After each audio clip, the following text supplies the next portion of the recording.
Plus, sign up now and get a free 7-day trial so you can see what the hype is all about. From Elvis Presley to Elvis Costello, Bowie to Beyonce, the list goes on and on. Get your holiday shopping done in 1 minute. Go to QELLO.com/gift and give the gift music lovers really want. Quello concerts. That's the hope.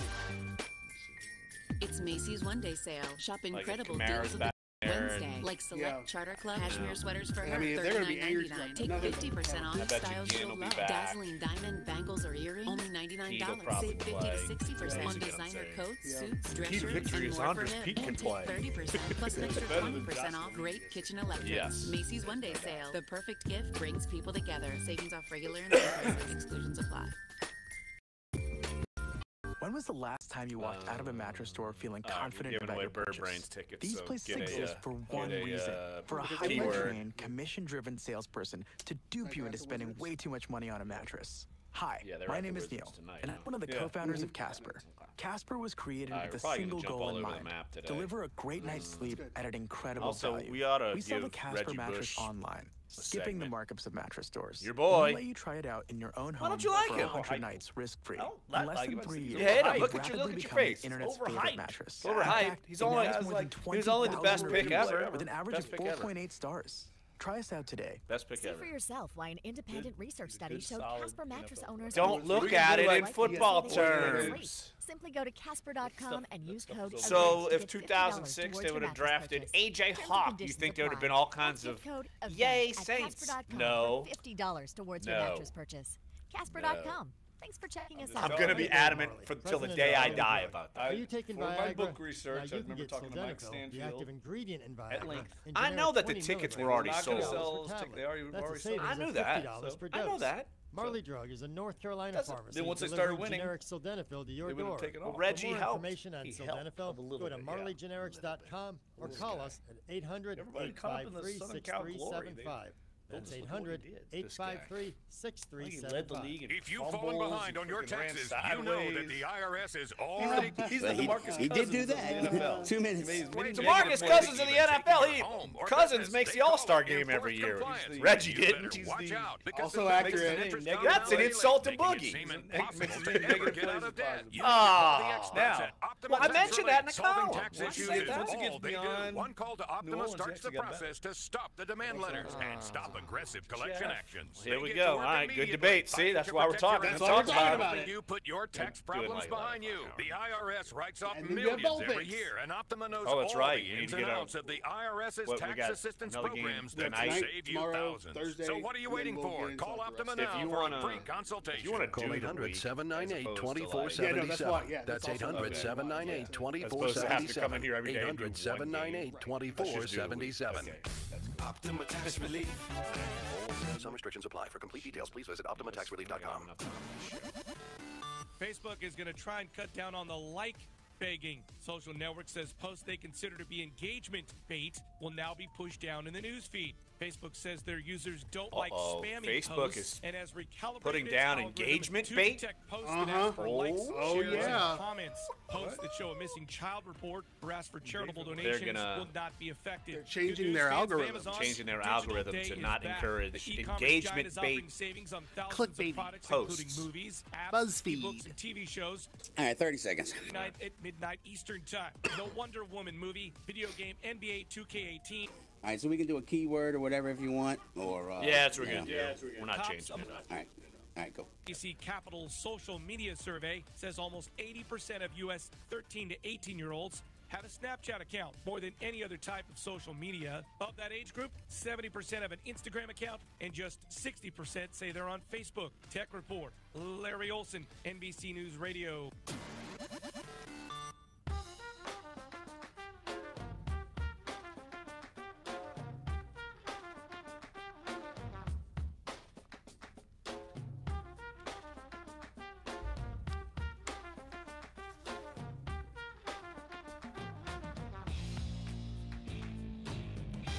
Duncan Holder on a Tuesday, December 19th.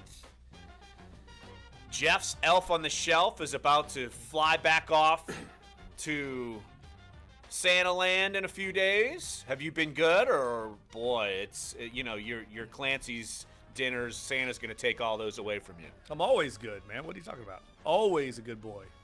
All my life. I'm trying to look at you with a straight face, and I'm trying to see the same straight face he's trying to give you. Exactly.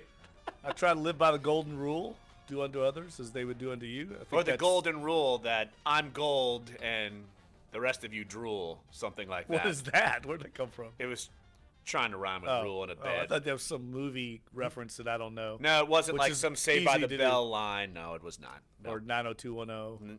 I'm glad you at least, sir. What's Sir's rest? What's the huge episode last night on Bravo Vanderpump Rules. We won't get into that. Sean Fazan is not coming on the show today. Of course, Cocky Clyde. Cocky Clyde, what's going on? Why are you in here every day now? Jeff and I were talking about this just outside, and for me, what I told him was, this is my holiday gift to y'all this year. This is my Festivus gift to y'all, more me. I'm gonna break the golden rule probably right now. See, you're not a good boy, but I would give you a gift for breaking the golden rule. Cocky Clyde just bum rushing the show. All of a sudden, he's here every day. That's okay. Don't worry, I won't be here tomorrow, so it's fine. All right. Well, that's why we're going to make our rest of the week bowl picks. Should we go through all the way, probably through Christmas? We could do that. We probably need to. If you're, we're not going to do one each day. We'll do we're going to try to knock out a segment. Yeah. Probably do 5 or 6 or 7. I have no idea how many bowls are actually this week. You don't know how many are left on the list, bro. Do you have the records of how we did over the weekend? Yeah, I do. And you're actually going to like this. It's encouraging. Really? Fresh start. Both you and Sir Lawrence, went 4-1 this past week. Fresh start. I was 3-2. I show up playoff time.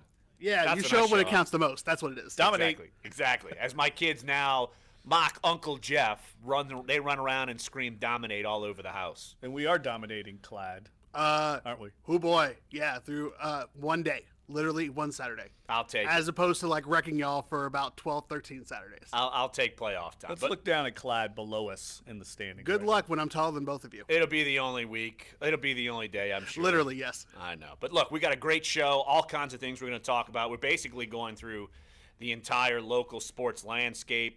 Next segment, we'll catch up with our own Herbie Teope. We'll talk Saints, of course. The Falcons didn't do the Saints any favors last night. Actually, the Bucs didn't do any favors for the Saints last night. They missed a last-second field goal to send it to overtime. Atlanta wins 24-21, setting up a gargantuan matchup in the Dome on Sunday. Saints-Falcons, NFC South supremacy up for grabs because, actually, if the Falcons win, and I'm going to assume Carolina's going to beat Tampa, so who knows what's going to happen. But obviously a big game, and we'll talk with Herbie about that, maybe about the injuries as well, what could be happening there. Then around 10:45, we will have our own Jim Derry, Preps Guru here at NOLA.com and the Times-Picayune. He has his all-Metro teams coming out, I'm pretty sure, tomorrow for both the large schools and the small schools. And we'll also catch up with him about the prep side of the early signing period as that begins for college football tomorrow. That leads into top of the 11 o'clock hour. We'll have our own Jimmy Smith, our recruiting guru here at NOLA.com and the Times-Picayune. We'll get the latest on all things LSU, local kids, where they're going, Tulane, the broad scope, and just how crazy this time of the year has been. So we'll touch on that. Also, if we've got time for it, we will certainly fit in your phone calls. 504-260-1280 is the number to get involved in the show. And something we had a heated debate about going into the show, and I wrote a column about it that posted this morning about Reggie Bush. Jeff and I will debate Reggie Bush. Let's say the 11 o'clock hour, we're going to debate. Okay. Because you are not as satisfactory on one Reginald Bush as Mr. Positivity over here is. I actually have no problem with Reggie Bush. I guess I'm just such an anti-hype machine. I feel like it's all the hype surrounding Reggie Bush that gets me. It's not necessarily Reggie Bush. And so he's an unwitting victim of the hype machine around him that has been built up since he came out of Southern Cal. That's kind of what my issue is. I would respond right now, and we would take up the next 30 minutes of the show, but I will wait till the 11 o'clock hour to respond. But speaking of hype machine, tonight the Pro Bowl will be announced. And, Jeff, I'm curious to see how many Saints players get in, because in the past few years, they've been few and far between. When you're 7-9, 3 years in a row, you don't have guys make the Pro Bowl, the initial roster. And I'm curious to see how many, because we're not talking about one. We're talking about how many. We expect multiple Saints players to make it on the first try, which is really the main. If you want to get a bonus in your contract, that's when it counts. Yeah, it doesn't count if you get in as an alternate. The fifth alternate, right? So, and I don't think they had anybody last year, correct? Not that I know. Maybe Drew became an alternate. I need to look. I'm pretty sure. And it might have been like a third alternate. I remember writing a year ago that it didn't look like they were going to have anybody, and I don't think they did, and then they ended up getting some guys in as alternates. That's not going to be the case this year. I fully expect this to be the largest contingent of Saints Pro Bowlers in a long time, maybe back since 2009, because I think Cam Jordan's going to make it, Mark Ingram's going to make it, Mike Thomas is going to make it. And it wouldn't shock me if Marshawn Lattimore made it as a rookie.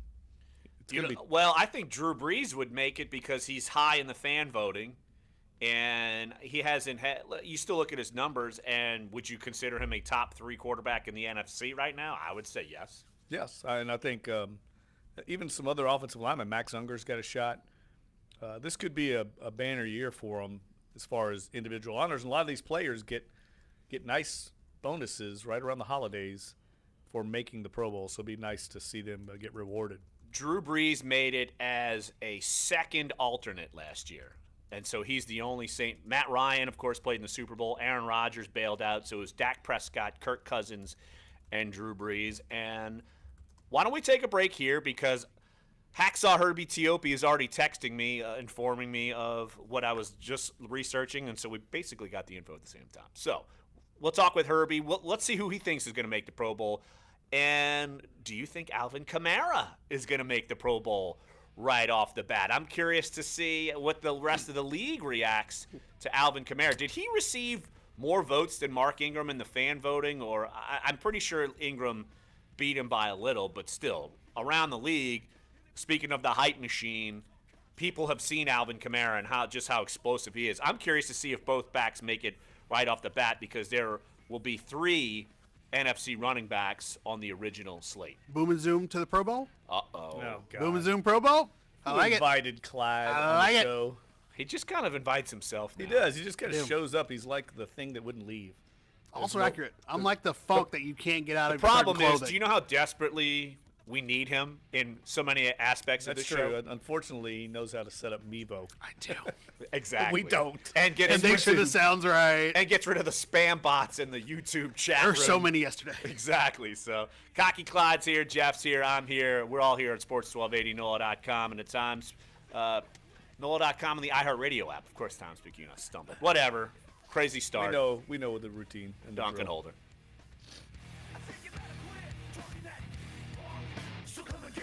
What's better than that fruitcake you got at the office? That's right. Torture Tuesday. Yes. Limp Bizkit. Yes. Winning Nothing but alternative rock. I can't wait. Girlie's gonna be. I don't think. All you have to do is listen for the winning keyword. Sports 1280, slam dunking your holiday, and catch all the games on News Talk 99.5 WRNO. The sum above difference is options. At Jersey Mike's, you'll find all kinds of chicken cheese sticks. Some Philly, some bacony, all fresh off the grill tasting. He's great when he just doesn't play the Saints. Be a sub above. Yeah. When was the last time you walked out of a mattress store feeling confident about your purchase? These places exist for one reason: for a highly trained, commission-driven salesperson to dupe you into spending way too much money on a mattress. Hi. Well, it's funny. I used to have him on the old show, and because we worked together at CBS. Deliver a great night's sleep at an incredible value. Oh, it doesn't we matter. Sell the Casper mattress he says online, it's Benoit, but skipping of the course markups of like, mattress stores. Yeah, that's totally different. Benoit. Well, I would see Chris Benoit. In less than 3 years, we've rapidly. We got another Benoit. And you got Herbie. In fact, it now has more than 20,000 reviews with an average of 4.8 stars. There's keyword. We'll do the keyword coming back. Okay. You got the keyword, Jeff? Research study showed Casper mattress owners are as opposed to Chris Benoit, who went crazy and basically killed his family and himself. And use code EVENT to get $50 towards your mattress purchase. Terms and conditions apply. That's gift code EVENT at Casper.com for $50 towards your mattress purchase. Casper.com. Thanks for checking us out. Yeah, he was. He was so good. President of Marley Drug. Obviously. Are you taking Viagra? Now you can get sildenafil, too many hits to the head. Yeah. In generic 20 milligrams. Some of the most violent wrestling. Yes. That's a savings of $50 per dose. Marley Drug is a North Carolina pharmacy delivering generic sildenafil to your door. For more information on sildenafil, go to marleygenerics.com or call us at 800-853-6375. That's 800-853-6375. The holidays definitely have a knack for sneaking up on us. But if you haven't caught up on your Christmas shopping yet, you're in great company. Check out Walmart's collection of last-minute gifts and get the kids' wish list wrapped up right now. Cool. Nice. To sweeten the deal, if you order by 4 p.m. December 23rd, you'll get free in-store pickup on Christmas Eve on eligible items. So head to your local store or use the Walmart app and get set to rock this Christmas. That's a pretty good one. I got Spaniard down. I miss old Spaniard, man. He was fun having around. Oh my gosh. Yeah, One stage, over 20 of the biggest artists on the planet, celebrated with iHeartRadio fans from around the world. iHeartRadio, we appreciate it. Are sold out. 2017 iHeartRadio Music Festival. Coldplay. The Saints don't make the Super Bowl. Herbie's going to have to go to the Pro Bowl. Watch for the best of our iHeart Music Festival. Thursday the 28th and Friday the 29th. That's the worst place to spend couple days. Yeah.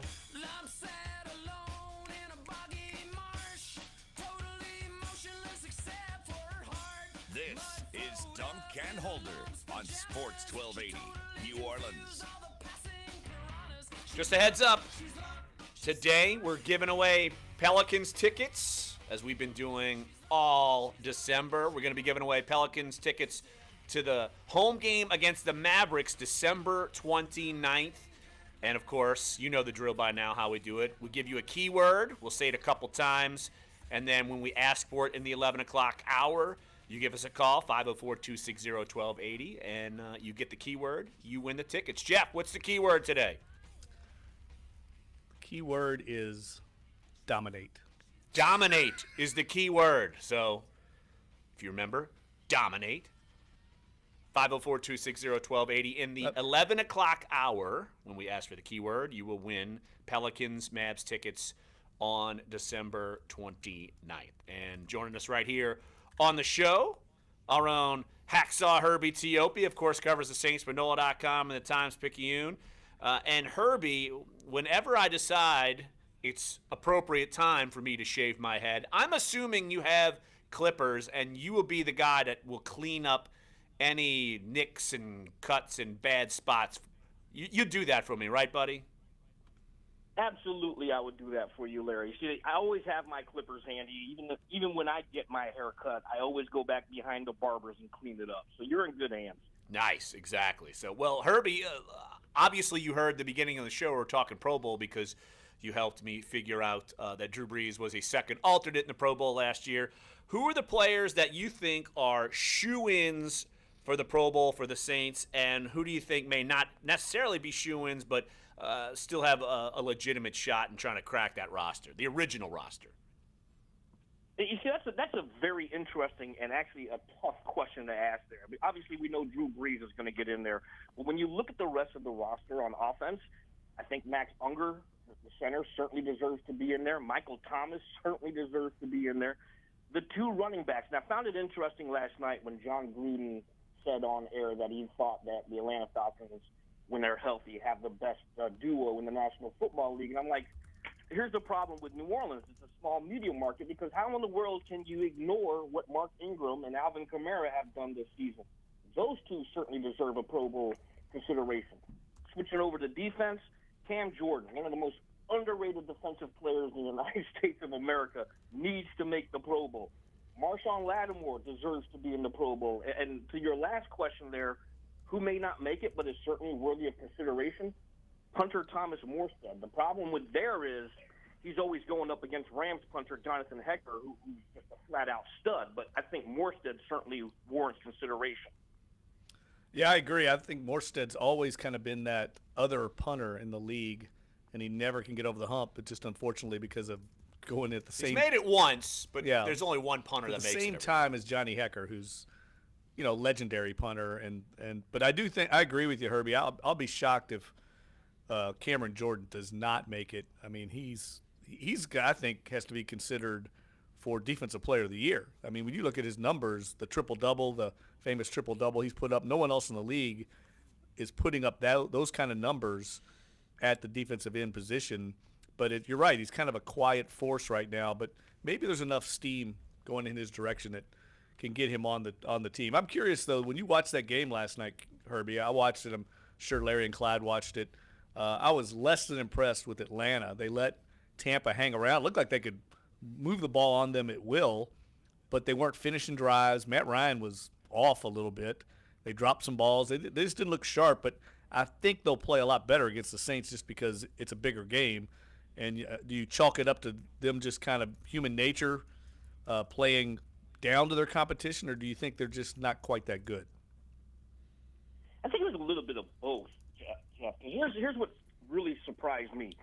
You saw the Buccaneers defense just suffer so many injuries, and at some point they're down to their third or fourth string guy, and the game was super tight. The Falcons were able to move the ball, but once they got inside the red zone, just as you just mentioned there, Matt Ryan didn't take advantage of it, and some of those throws looked horrific. The key with them is they seem to play the Saints close all the time. So maybe they did play down to their competition. But what's surprising about this Falcons team is they still have a lot of talent, but this is a different team from last year, the team that just set all kinds of records with their offense. And, you mentioned a couple of weeks ago Steve Sarkisian, their new offensive coordinator. I don't know what's going on there, but clearly he's not taking advantage of what he has at his disposal. So this is a different Falcons team from 2016 to 2017, even with all those weapons. Herbie Teope covers the Saints for NOLA.com and the Times-Picayune, joining us right here on Dunc and Holder. Herbie, of course, the last time the Saints played the Falcons, they sustained copious amount of injuries, and they could not overcome it. We know that Alvin Kamara will be back, but the Saints are a little banged up, and they're trying to sort this thing out. What's kind of maybe your early impression of who you figure could return, who you figure may not be ready to go come Sunday? Well, the big injuries from Sunday, obviously, are Larry Warford, their starting right guard, suffered a concussion. Tight end Michael Ho'omana-Wanui suffered a concussion. So those two are in the concussion protocol, and we're not really going to get a good feel for them until the team returns to practice on Wednesday. When you look at the other three key members who were out with injuries or inactive with injuries, we're talking about A.J. Klein with the groin injury, Trey Hendrickson with the ankle injury, and Ted Ginn with the rib injury. Of that trio, I think Ted Ginn is probably the closest. When we talked to him in the locker room Friday before Sunday's game, he had mentioned that, hey, I'm good. I expect to. But the fact that they held him back just says, okay, let's save this guy for the game that absolutely matters, because you didn't necessarily have to throw the football on the Jets. So if that's what the Saints did, I think that's a wise decision to hold Ginn for this game. He's the guy I think that should be ready to play this week. But when you talk about Hendrickson, as I reported a couple of weeks ago, he's expected to miss 3 weeks. So this past game was the first week. He's probably not going to play this week, and so he should be ready for the playoffs. A.J. Klein's groin injury, he's expected to miss some time, but the key injury out of all these guys is Larry Warford. He's been such a phenomenal force up front, and a lot of those big runs have come on his side. So when you lose a guy like Larry Warford, you have to worry about how's the running game going to do.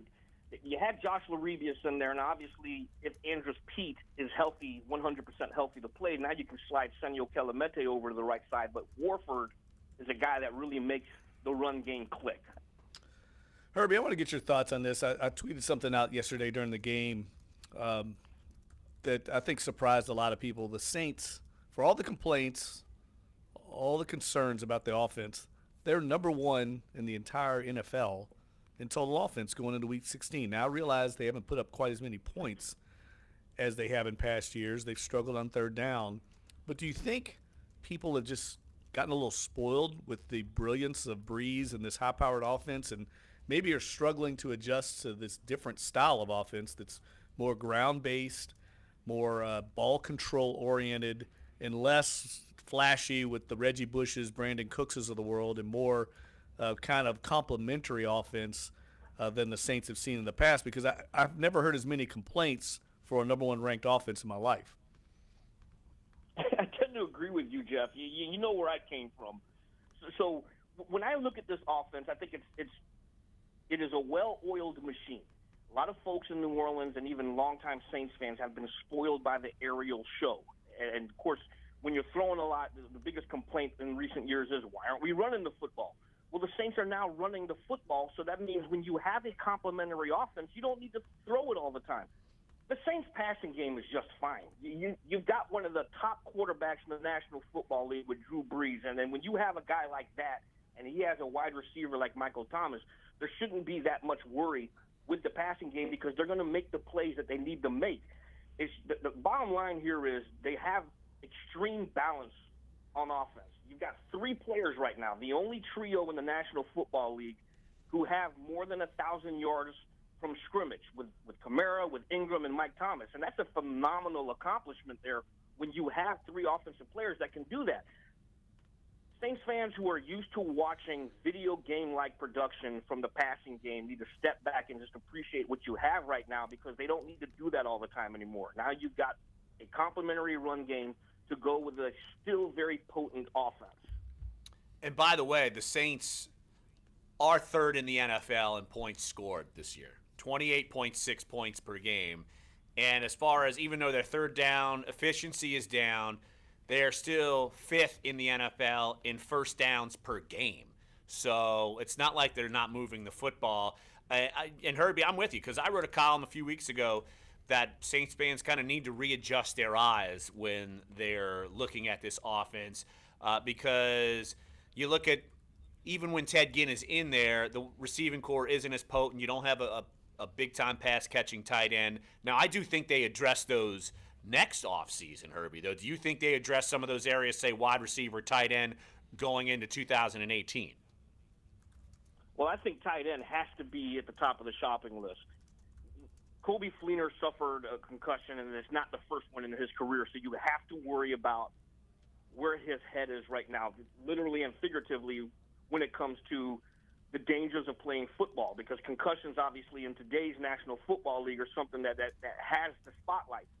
So I think you need to address tight end, absolutely, and maybe even add another wide receiver, because outside of Ginn and Michael Thomas, you're not getting what you got in years past. Willie Snead somehow has disappeared, and when you look at what he did last year, especially on third down, you got to wonder here, we need to add another piece, and I think you do. Herbie Teope covers the Saints for NOLA.com and at Times-Picayune. Of course, check out all of his coverage of all things Saints in our print edition and online, and follow him on Twitter at Herbie Teope. All right, Herbie, appreciate the time, my friend. And yes, even though I'm being harassed, even in the office every day, Herbie has his clippers. If worse comes to worse, Herbie will shave my head at the Saints facility. And maybe sing some James Ingram to you while doing it. I guarantee you that. He's got the clippers stored right next to the karaoke machine. Absolutely. Exactly. Good James Ingram, too. There you go. All right, Herbs, appreciate it, buddy. No problem, guys. All right. Thanks, Herbie. That's Herbie Teope. Does a pretty good job here at NOLA.com and Times-Picayune. Small joke, but it's a small joke. He's great. For the listeners out there, he sent us over the weekend a group text with a video of himself singing Just Once at a karaoke machine. Was it James Ingram? That's James Ingram. And it actually was, I have to admit, it was pretty good. Yeah, it was way better than what I thought it would be. He was not kidding. No, he was into his Just Once karaoke. It was impressive. And his poor neighbors, he goes to his neighbor's house and takes over the karaoke machine, and the kids are complaining, and they tell the kids, Herbie's our guest, and so he just stays on the karaoke machine the whole time. He's sort of like Clyde, the thing that wouldn't leave. Oh, but provides yet so many hours of ample, good, quality entertainment. But without both of them, we'd be toast. Again, that's true. Exactly. We do need these things. Golden rule, Jeff. Just remember that. So we'll take a break right here on the show. Come on back. Sports1280, NOLA.com, and the iHeart Radio app. We're Dunc and Holder. 10,000 people, maybe more. Yes, that is a lighthearted torture Torture Derb. Shut your dirty mouth, Jeffrey. Greatest song of all time. Thank you, buddy. Hey. That guy's voice. Leave David Draymond alone. His Disturbed. voice is unbelievable. Yes, it is. I mean, unbelievable. Now play Stupefy next, and we're going to get really into it. I'm serious. Stupefy. Will continue on and off throughout the day, so be on That's the lookout Disturbed, for that. dude. That's Tonight, Disturbed, New as we've Orleans talked fog, about, low doing a cover of The Sound of Silence. I am down with the sickness. Exactly. Oh, that's that group. That's that remake, yeah. When I heard that, I was driving back from Louisville. I'll never forget. I remember where I was when I first heard that song. That's crazy. That's crazy. I was driving through rural Mississippi, looking at kudzu, and I'm like, "Who's singing Sound of Silence?" And I just remember trying to Google it on my phone and found out that there was a remake. And I listened to that thing like 100 times in a row. I think. It's awesome. I'm Dave Marley. You see when the performance he did on like Conan O'Brien show? You can get sildenafil, unbelievable. the active ingredient in Viagra, in generic 20 milligrams for $2 per tablet. All right, I'm off That's my a savings of $50 per dose. Marley Larry's Drug is a checked out North of my Carolina Disturbed pharmacy mania. delivering generic sildenafil to your door. I don't understand. Like, see, now I know what I've been missing on Tuesdays and Wednesdays. Like, don't get me wrong. I enjoy our Country Fried Friday and then whatever Thursday is. But now knowing that all the alt rock is on Tuesdays, I'm digging it. Like, at Jersey given a Mike's, Thursday. you'll We find tried, all I kinds think, of chicken cheese sticks. Some Philly, some bacon, all fresh off the grill tasty. Jersey Mike's. Be a sub above. So Spread Christmas cheer with a gift from Edible Arrangements. Get your teeth. We got Larry in Baton Rouge. Starting at just $19. Unforgettable treats at made it over unbeatable Rebo. prices for That's everyone on fair. your list. I'm only Talk gonna about a probably get one win-win. Nichols. And if you're looking That's for fine. something sweet that'll seriously numbers aren't impress your incredible, friends, but he's family, or just like a winner. coworkers, Yeah. get the Well, he gift of strikes me as Christmas. just A like a new winner. arrangement filled Rate with of price. fresh fruit, chocolate dip They're pineapple 46 and reindeer, 6 white chocolate dip at Rumble strawberries, with and them. more. Yeah. But don't wait. And they're It's winning only it. available until Christmas. Nichols Visit winning your it. local Edible Arrangement is. store or Like, you could be, edible.com like, today if to you order a count like the last-minute gift. wins, the number of wins from the last 2 years, I'd be willing to bet that they have more wins in the last 2 years than they had in the previous 5 or 6 before that. You talking about Nichols?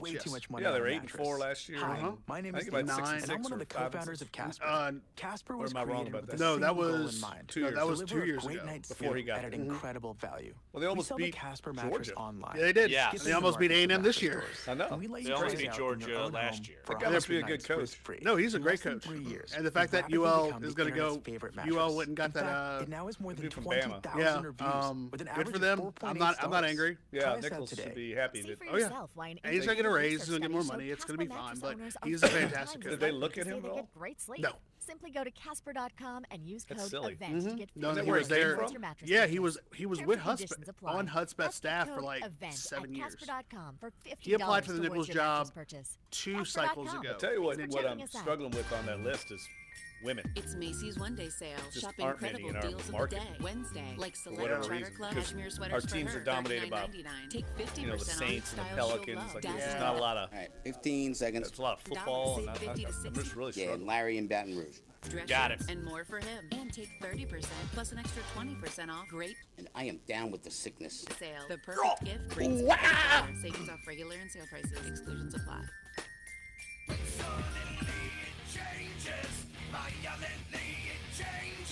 New Orleans sports talk about your favorite teams. Sports 1280. Yeah, this is a great Christmas song here. It's still Torture Tuesday. Now, no. What's going on? No, no I don't know what singing. that was. Clyde, you sound like a wounded. You sound like a chipmunk. You sound like a wounded parakeet over there. why does it have to be a parakeet? You could have named literally dozens of animals. Dozens of animals you could have named. But a Because parakeet. they talk, right? Parakeets and Yeah, kind of something like that, yeah. what's Mimic. We what's mimic the things. bird with the Fruit Loops? Toucan That's a toucan Sam. It's a toucan. Yeah, Toucans don't talk. whatever. The got a big nose. The Fruit Loops guy A goes. macaw? Does a macaw talk? I can't remember. I don't know. One more time. Keyword, Jeff, to win the Pelicans Mavs tickets December 29th. We will call for the keyword in hour number 2. What's the keyword, Jeff? And the keyword is in reference to what I think the Saints are going to do this week and what I'm going to do in our college picks this week. Dominate. Unreal. Dominate's the keyword. We asked you for the keyword. Hour number 2, 504-260-1280. We may also take parakeet. Who knows? Maybe. Toucan Sam. Who knows? Whatever's going on. I like that one better. We're not going to take this from Clyde. We're not going to take that. I'm very good at that. I am. I'm just not doing it because I don't want to break. Torture Tuesday. That is torture. You want to hear the most annoying sound ever? We could go Dumb and Dumber route here real quick. No. Yeah, let's not do that. Lloyd Christmas, let's leave Lloyd back in the movies. 504-260-1280 is the number to get involved in the show. We got a guy up in Baton Rouge. Got a great name. Larry up in Baton Rouge. What's up, Larry? Fellow Larry. Thanks for calling Dunc and Older. What you got? Hey, how you doing today? We're doing great. All right. Well, I just wanted to kind of touch on the Atlanta and New Orleans game a little bit. What I felt like on Sunday, I kind of feel like the defense played. To me, I just think the defense has been playing real well the past couple of weeks, minus the crazy penalties and stuff like that.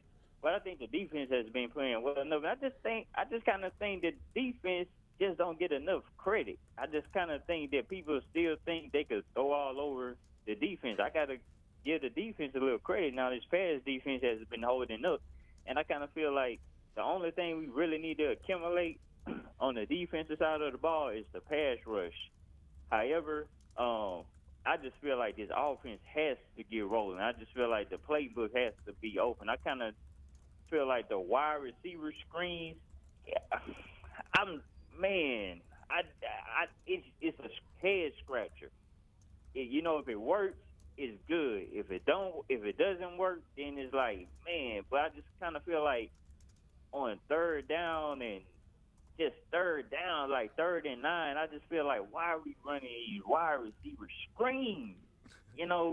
But I feel like we got me personally, man, I think we got a hell of an opportunity to beat Atlanta on Christmas Eve in the Dome. I feel like the Dome is going to be rocking. I just feel it, man. I just actually feel like that we're going to win this game. Because if you look at it, man, if it wasn't for the Drew Brees interception, the last outing, the Saints would have won that game. Hey, Larry. No ifs, ands, and buts about it. It's not like Atlanta rolled on us, and then I watched them last night. They barely beat Tampa Bay. And this team, man, on paper, I just actually feel like the Saints have the bigger advantage, has the better team on paper than Atlanta, despite Devontae Freeman, despite Julio Jones, because even with the Saints' historically bad defenses, this team has shut down Julio Jones. I could never recall the time that Julio Jones went crazy on the Saints. So hey, that's what I wanted to say. All right, Larry. Hey, appreciate the phone call. Let's go through a lot of that because he kind of dissected everything he wanted to on the team. Larry's like the Fletcher Mackel of callers. But he wanted to get he got a lot of information in a short amount of time. He wanted to get all of his points in about the scope of the team. Well, let's start with the defense. I think locally we know the defense is so much better. I do think you watch some of the talking head shows on the networks, and they're still not totally sold on the defense. We know because we've seen how dreadfully bad the defense has been for the last several years that the defense, specifically in the Jets game, if the defense doesn't slow down an inept Jets team because of the offensive mistakes, this could have been a hairy game. So, look, I totally agree that the defense has been a major part of this. Yeah, there's no doubt. I mean, look, they're playing as well as I think you could ask of an injury-riddled unit, down a bunch of key players. They're not dominant by any means, but they're very solid, and they're stopping the run pretty successfully. They give up some rushing yards. At the end of the day, you look at their numbers, and you're like, wow, this team ran for 100-something yards, but they're not giving up those big gashing runs like they did a year ago or even sometimes earlier this season. And then, but Larry's spot on. The pass rush is pretty much non-existent, but that's going on around the league. I mean, I watched that game last night, and for all the hype around Atlanta's pass rushers, Tack McKinley and Vic Beasley, they weren't getting any pressure against an injury-riddled offensive line for Tampa Bay, a bunch of backups in there. Jameis threw for 299 yards and 3 touchdowns. I mean, you could arguably say it's one of his better games in the last, if not of the season, of the last 5 or 6 weeks. I mean, Tampa Bay literally did everything to win that game, and if not for a obviously a field goal and the referee tripping over himself trying to place the ball down the last few seconds. I didn't understand why people were going crazy about that. That wasn't going to affect the game at all, did it? No. I mean, they were going to spike it no matter what. They were going to spike it anyway. What's the difference between 2 and 3 seconds when you've got – maybe they could get 5 yards, do a quick out, try to get it closer. I don't think they would even try that. Maybe not. It's too risky. So everybody was going crazy. I mean, the ref's a human being. He didn't mean to fall over. Or it's an Atlanta Falcons ref. Well, I will say this. It's a new one. I will say this. Totally. The luckiest player in the league right now is Devontae Freeman. Yeah. He fumbled late against the Saints. Mm-hmm. They recovered it. He fumbled twice against the Bucs. Once in the end zone that resulted in a touchdown. I mean, very, very fortunate guy. He's got to learn how to hold on to the ball. Now, Larry's also other point, as we'll get with Jim Derry here in a couple minutes. We'll take a break. But his other point on the third downs and you 3rd and 9, you see these wide receiver screens. I can see why that could be frustrating for fans because you're so used to seeing, say, like the Willie Snead pass on 3rd down. The one reception he had, it was a deep 3rd down reception. Michael Thomas had another one. But a lot of times you've seen kind of these short passes on 3rd and intermediate and long, and you're wondering why are they doing that because that's not what you're used to seeing. Right, but, you know, Jeff in Gulfport. I think you hit on a point, though. And that's true of any play. When you call it and it works, it looks great. When you call it, you don't. I remember distinctly earlier this year that I can't remember who it was against. Saints had a 3rd and 19 and called a wide receiver screen to Ted Ginn Jr., and he got it. It's a safe play, but it's also one that if you get the right jailbreak in the blocking scheme, you can get a first down very safely as opposed to throwing down the field. So it looks like a genius when it works, but not when it gets stopped for a 1-yard loss. Let's take one more phone call, and we'll take a break right here on the show. Let's go to Gulfport. Jeff, what is going on? What's Jeff and this? Larry. Wow. You can't even plan that. I actually talked to you one time in my life, and I don't know if you remember this, but you were on the sideline when Dylan Farr was playing for St. Stanislaus, and I was telling you that I got a hat from Carlos Robinson, and you said he was signature happy. I don't know if you remember that conversation. It was a long time ago. I was sideline reporting for a radio show. I could tell you I remember covering those games back in my Biloxi Sun-Herald days. No doubt about that. Yes, absolutely. So yeah. Anyway, I just wanted to ask you guys to talk about this George Johnson. I saw he had a little bit of an impact in the game this weekend, and I wanted to hear you talk about him just a little bit and see what his impact may be on this game, and I want to hang up and listen to you guys talk. All right, Jeff. Hey, appreciate the phone call. And, yeah, George Johnson, he did see some snaps in some pass rushing situations. He did pick up a sack, right? And, yes. At the end of the game. So, obviously, that's who knows if he was able to do that throughout the game. I mean, you knew that was a big passing situation, and the Jets were kind of falling apart. But I think he's still just going to serve as depth. And you saw Al-Qadim Muhammad takes a few snaps. You saw Johnson get in there. Maybe he sees more action this week because he'll be with the team more. But he's specifically a situational guy. And if you could get some pass rush from him, that's lanyard because it's hard to find anyone with major ability on the street at this point in the season. Yeah, and then that's a tough position too because everyone's looking for pass rush help. That's like one of the most critical areas in the NFL. So you get anything out of a guy that could come in. I thought he flashed a couple times, made a nice play in run defense, making his run fit properly, not giving up the backside contain. He's a veteran guy. That's one of the advantages of plugging him in there as opposed to Muhammad, who's probably still has a learning curve a little bit. He played 31 snaps in this game. So against the Jets. So that's more than just spot duty. So I guess I didn't give him enough credit. But, yeah, 31 snaps. So he played 42% of the snaps, and he played on special teams, 5 snaps. Yeah, and I think they wanted a guy that's got a little more size. Kakaha is strictly, I think, a situational pass rusher. He's more of a hybrid outside linebacker. He's a better fit, frankly, for a 3-4 defense as an outside linebacker. He's really not a perfect fit as a defensive end. So they play him a little bit outside linebacker here, and then they use him as an edge rusher. But Johnson brings a little more size and can hold the edge a little bit in run defense. Johnson, 31 snaps. Kikaha, 30 snaps. Muhammad, 17 snaps. So, look, you saw some rotation there. They'll probably keep going that route going forward. So let's take a break right here on the show. When we get back, we'll talk prep/recruiting with Jim Derry, our own preps guru here at NOLA.com and the Times-Picayune. So come on back, Sports1280, NOLA.com, and the iHeartRadio app. I'm Duncan Holder.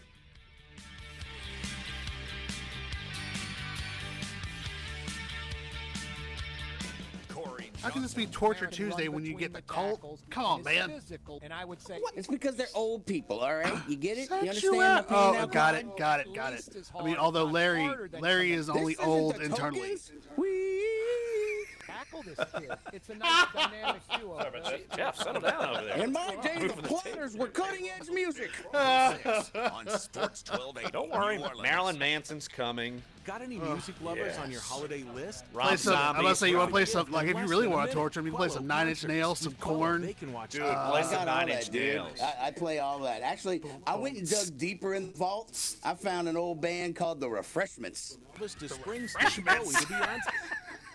And so much more. In just 1 minute, you can give the perfect gift they'll use all year long. Go to QELLO.com/gift and give gift music lovers really want. I'm Dave. Well, shoot, back in the day when I was actually, hanging with Rod Ryan and doing all the club DJing for him. Oh, wow.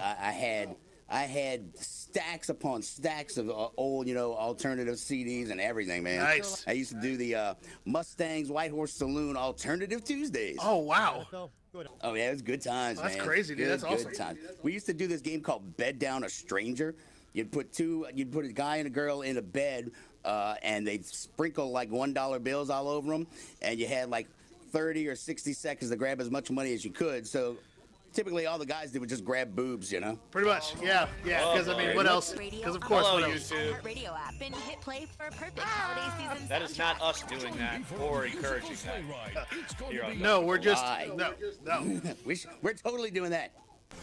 North Pole Radio. We're gonna do that for the head shaving thing. Great. Radio app now. I don't think I'm gonna be doing that. We'll just ask people top or bottom. Wink, wink. The mattress store feeling confident. These places exist. You're welcome, YouTube. We're all week. Try the veal. Salesperson. Tip your waiters and waitresses and bartenders. Hi, my name is Neil, and I'm one of the co-founders of Casper. Casper was created with a single goal in mind: deliver a great night's sleep at an incredible value. We sell the Casper mattress online, skipping the markups of mattress stores, and we let you try it out in your own home for 100 nights risk-free. In less than 3 years, we've rapidly become the internet's favorite mattress. In fact, it now has more than 20,000 reviews with an average of 4.8 stars. Try us out today. See for yourself why an independent research study showed Casper mattress owners are 3 times as likely to say they get great sleep. Simply go to Casper.com and use code EVENT to get $50 towards your mattress purchase. Terms and conditions apply.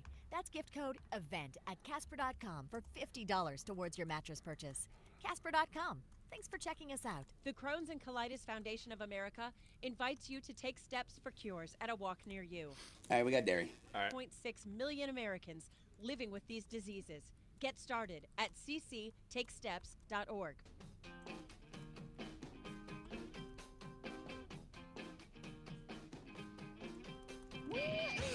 This is Duncan Holder on Sports 1280, New Orleans. Welcome back to the show. Joining us right here, Jim Derry, our preps guru here at NOLA.com and the Times-Picayune. And Jim, before we jump into maybe some all-metro talk and some possible recruiting talk, want to just have you give your thoughts on really a legend within the Covington community who died on Saturday. Longtime football coach Jack Salter. You have a really great column that you published on NOLA.com, and I'm sure will be in our print editions of the Times-Picayune. Jim, just your perspective on Jack Salter from Covington. Well, just a fantastic man.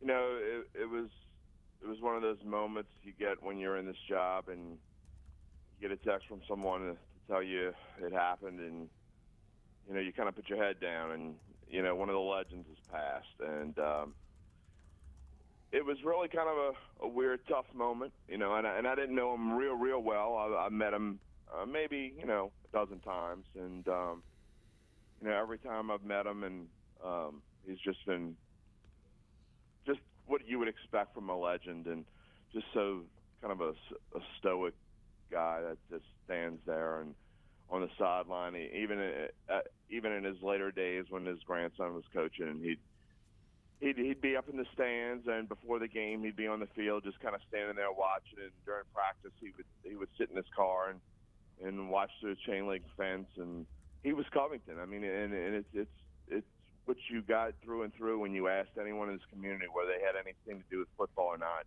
You know, Jack Salter wasn't just Covington High; he was Covington. So, you know, a big legend and a big loss for the New Orleans Metro high school football community. And you know, I got that from a bunch of coaches and just so many people here on the North Shore as well. Well said, JD. We know that the all-Metro teams are coming out, and I'm curious, can you kind of educate people on how you go through that selection process? And I know it's a very important selection process that you all take very seriously, and I'm sure it's very difficult at times to determine who's on the team, who's not, but kind of take us through that, how you all go through that process. Yeah, it's a little different now than it used to be. It used to be, you know, all of us Times-Picayune reporters would sit in a room and we'd kind of like nominate people from each of our own little areas. And that, you know, before I used to just have the North Shore. Back in the day, I had St. Bernard, and you would sit in a room and you would go through and we'd nominate people, and we had X amount of spots, and after we nominated them, we'd go through them all, and we'd vote. We'd eliminate a couple guys, and then we'd vote on the rest of them. And you know, now it's really it's just me, so I have to call or text each individual coach. I try to get in touch with all of them. I didn't get in touch with every single one of them, but the ones that I didn't get in touch with, I went through their all-district team and tried to figure out who belonged in the finalist list. And it literally took, you know, from the time I finished the state championship game on the Saturday before last until, you know, Friday morning, I did nothing but go through all district teams and talk to coaches and just pare down who would be on the finalist list, and got down to this group of what is 114 players are on a finalist list, 67 large schools and 47 small schools. And, you know, from there, it was kind of I've been talking back and forth with Amos Morrell III. I've been talking to Jennifer and Jennifer Armstrong, our boss, and kind of figuring out. And I'll be honest with you, it's supposed to come out tomorrow. We may have to push it back today because there's still about 3 or 4 guys that I'm like on the fence on who to decide to make the team. And there's one coach, two coaches for one spot in one of either the small schools or large schools. I'm not going to say, but I'm just struggling this year. Usually by now it's like it's picked and it's gone, and I put in the slideshow and we're done. It's like I'm still having trouble picking these last few spots. It's been one of the most exciting high school football seasons that I've been through, and we've had, you know, it was supposed to be kind of a down year, and instead it's been one of the best years. You know, that large schools team is just crazy good.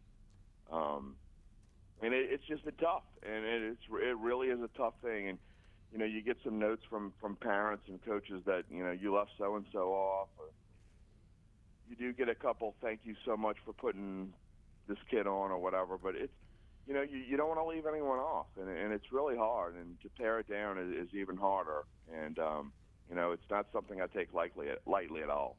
Jim Derry, our preps guru here at NOLA.com, the Times-Picayune. Just be on the lookout whenever it's out. JD will put it out. We're going to tweet it all out. It'll be all over the place online and in our print editions of the Times-Picayune. I know people look forward to it. And look, it's something that people use as a recruiting element to getting in college football. And Jim, I'm going to segue here because it's certainly a different process because the early signing period starts tomorrow. How different has this been for the kids you've covered, and how different has it been for the coaches that you've covered, given that this is all going on in mass, say, and you have championship weekend, and these kids are could be easily maybe a day or two away from making one of the most important decisions of their lives? You know, it's interesting you say that, Larry, because I have gotten more emails this year about when we post our players of the week and we do this poll, and it's a very unscientific fan poll that we put on Tuesdays, the top players, and let them vote for who they want. And normally I take the poll player, but every now and then I'm like, the poll winner. But every now and then it's like, okay, well, this person has to be the player of the week. You rush for 300 yards, and you guys pick somebody that rushed for 120 yards but deserve the recognition as one of the players of the week, you know. But and the response is always, well, my son's being recruited by so-and-so, and they see this stuff. And when you don't pick him, you know, you know, if that's just players of the week, then I can only what all districts and all Metro mean to these kids when they're trying to get because there's so many more kids that play at the next level, whether it be the smallest, got a minute and a half, the junior colleges or whatever. But so I know that it means a lot to them. But yeah, it's kind of thrown a weird wrench into our plans, because normally by now it's like, okay, I'm ready to go take my 2 weeks off, and you know, we got this early signing day thing tomorrow, and you know, I don't have as much to do with that as I used to, because of the, you know, we have Jimmy and Amos, and we have a fantastic team of recruiting experts at NOLA.com. But it's still it's interesting, and now I thought it would just be, 1 minute. You know, a couple players might come out and something, but no, I got tons of calls from coaches saying that, you know, these players are going to sign tomorrow, and some other coaches saying I have kids that are going to sign tomorrow, but they're going to wait until the big signing day in February to sign, so they can do it in front of their, you know, a lot of the kids are out of school this week. So it's an interesting time. It's different. College football has grown and grown and grown, and as a result, so has high school football. And so 30. The whole recruiting process and our involvement in it all. All right, hey Jim. Again, we'll be on the lookout for the All Metro team. Great job all season covering prep football, and look, just more preps coming. So hour number 1 is up. Thanks, hour number JD. 2 is on the way. When we get back, we'll talk recruiting. Jimmy Smith. So come on back. Sports 1280, NOLA.com, and the iHeartRadio app. We're Dunc and Older.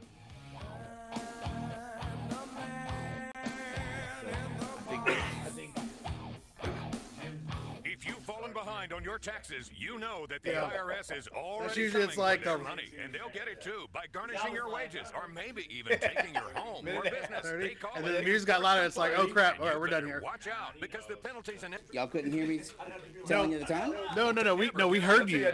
We heard you. But we were talking about how, like, Jim. Obviously, Jim can't hear you, so we're like getting all the cues from you, and then like Jim is just kind of like talking, and then you play the music louder, and then it's like, okay, well, we're done here. But we haven't done it. We haven't kind of talked about it in a while. But like JD, he'll keep on going. So like we went too long on our third segment, because we need to give him a little more time when he comes on. Yeah, I'm with you. Because he's long-winded. I'm not saying it's bad or good. I'm just saying, you know. No, I'm with you. Know people's strengths and weaknesses. Yeah, that's a really good point. Like when you book them, no, not up against the clock. Right. Yeah. WNOE FM HD2 New Orleans. Listen on the free iHeartRadio app. Search I just downloaded on my downloaded what? Lump. Oh yeah, that's a jam. That is little presidents. Millions of peaches for I've me. heard a million times, but With I the didn't know what the Falcons name Monday of night. it was. Oh, really? You didn't know it was? Years, the Packers were eliminated from the postseason, so Atlanta at 9-5 sits at the final NFC wildcard spot, the number 6 seed, with a 1-game lead over the Lions, Seahawks, and Cowboys, all 8-6. Matt Ryan. Right where we need to be at this point of the season. 2 games to go in the regular season. You know, we got to find a way to get back to work this week, try and improve, and make sure that we play the best we're capable of playing next Sunday to try and get a win. And that's really all our focus needs to be about. If we're worrying about anything else, you're not as locked in as you need to be. Ryan and the Falcons have a tough road ahead, facing a pair of currently playoff-bound division rivals at New Orleans on Christmas Eve, then hosting the Panthers on New Year's Eve. College football, Washington State has rewarded Coach Mike Leach with a 5-year, $20 million extension. I'm Deb Carson. We are Friday. Statistics show that All right, 4.5 minutes. will give up on their New Year's resolutions by February. But there's one thing Americans never give up: AM/FM radio. In fact, TV reaches 86% of Americans. Radio commercials just like this one will reach 93% of Americans in every single week of 2018. So if you want to reach more moms, fans, teens, professionals, shoppers, and, well, more of pretty much everyone, radio's the way to do it. Make a resolution to go to iHeartMedia.com and put radio to work for your company in 2018. Spread Christmas cheer with a gift from Edible Arrangements. Get your teacher, babysitter, dog walker, or neighbor a delicious gift starting at just $19. Unforgettable treats at unbeatable prices for everyone on your list. Talk about a win-win. And if you're looking for something sweet that'll seriously impress your friends, family, or coworkers, give the gift of Christmas. A new arrangement filled with fresh fruit, chocolate-dipped pineapple reindeer, white chocolate-dipped strawberries, and more. But don't wait. It's only available until Christmas. Visit your local Edible Arrangement store or edible.com today to order a last-minute gift. Attention all women who have been diagnosed with ovarian cancer. In February 2016, Johnson & Johnson baby powder was ordered to pay $72 million by a jury to women who died of ovarian cancer after 35 years of using the talcum baby powder product. Multiple studies show women who have long-term use of baby powder products with talcum for feminine hygiene can increase the risk of contracting ovarian cancer. If you or a family member has been diagnosed with ovarian cancer and used Johnson & Johnson or Shower to Shower baby powder prior to the diagnosis, call Talcum Baby Powder Helpline today. 800-457-3280. You may be entitled to substantial compensation. All right, the consultation so is free, and you'll pay nothing unless there is a recovery in your favor. If you or a loved one used talcum baby powder-based products before being diagnosed with or died from ovarian cancer, call Talcum Baby Powder Helpline today. 800-457-3280. 800-457-3280. All right, so we got 800-457-3280. Boca Raton Bowl tonight. On your taxes, Louisiana you know Tech's that playing the tomorrow. IRS is already coming for their money. One on and they'll Thursday, get it too by one on garnishing Friday, your wages, or and maybe then even taking your home or 1, 2, business. 3, They call it enforced compliance. 4 And you better watch out because the on penalties and interest combined on compound Saturday daily, and Sunday. making it seem So impossible 11:30 to ever get out of debt. Yeah, You need to that's call fair. the experts That's at fair. Optima Tax Relief. Solving tax issues is all they do. One call to Optima starts the process to stop the demand letters and stop aggressive collection actions. They get to work immediately, fighting to protect your assets and helping you put your 2 minutes. behind you. The IRS writes off millions every year, and Optima knows all the ins and outs of the IRS's tax assistance programs that could save you thousands. So what are you waiting for? Call Optima now for a free consultation. Call 800-798-2477. That's 800-798-2477. 800-798-2477. Optima Tax Relief. Some restrictions apply. For complete details, please visit OptimaTaxRelief.com. Kiss bassist Gene Simmons is being accused by a radio and television broadcaster of groping and making unwanted sexual advances. According to the lawsuit, the 68-year-old Simmons repeatedly grabbed the woman's hand and forcefully placed it on his knee. Yeah. Simmons is also accused of later touching the plaintiff's buttocks. Simmons denies the allegations and plans to defend himself against any alleged charges. Fans are remembering 20 years ago when comedian Chris Farley was found dead of a drug overdose in his Chicago apartment. At only 33. Oh, well, this is festive. Yeah, this is a great one, man. Jesus. Phil Hartman, and left behind a body of work that is still as funny, poignant, uncomfortable, and relevant today as it ever. Living in a van down by the river. By the river. And I live in a van Yes. by the river. Chris's brother Kevin. And to end this note, Santa isn't real, Jackson Brown children. is out with a Dreamer. Hope my kids aren't watching Singer-songwriter YouTube. Eugene Rodriguez. I know, huh? Way to go. Blown it Who big performs time. on the song. The Dreamer, Well, my 11-year-old just found out last year. protected under the DACA program, enacted by President Obama and now threatened by So I co-opted him into the Santa Corps. Now, so we got to keep the dream alive for the 4-year-old. Oh, at the age of 99. Givens had previously worked for Disney before joining got Warner Jimmy, Brothers, or where he no? worked alongside. Oh, shoot. All right, 10 seconds. Shit. And that's the end. That's entertainment. just I'm Michael R-rated. Bauer, NBC News Radio. Already Duncan Holder today.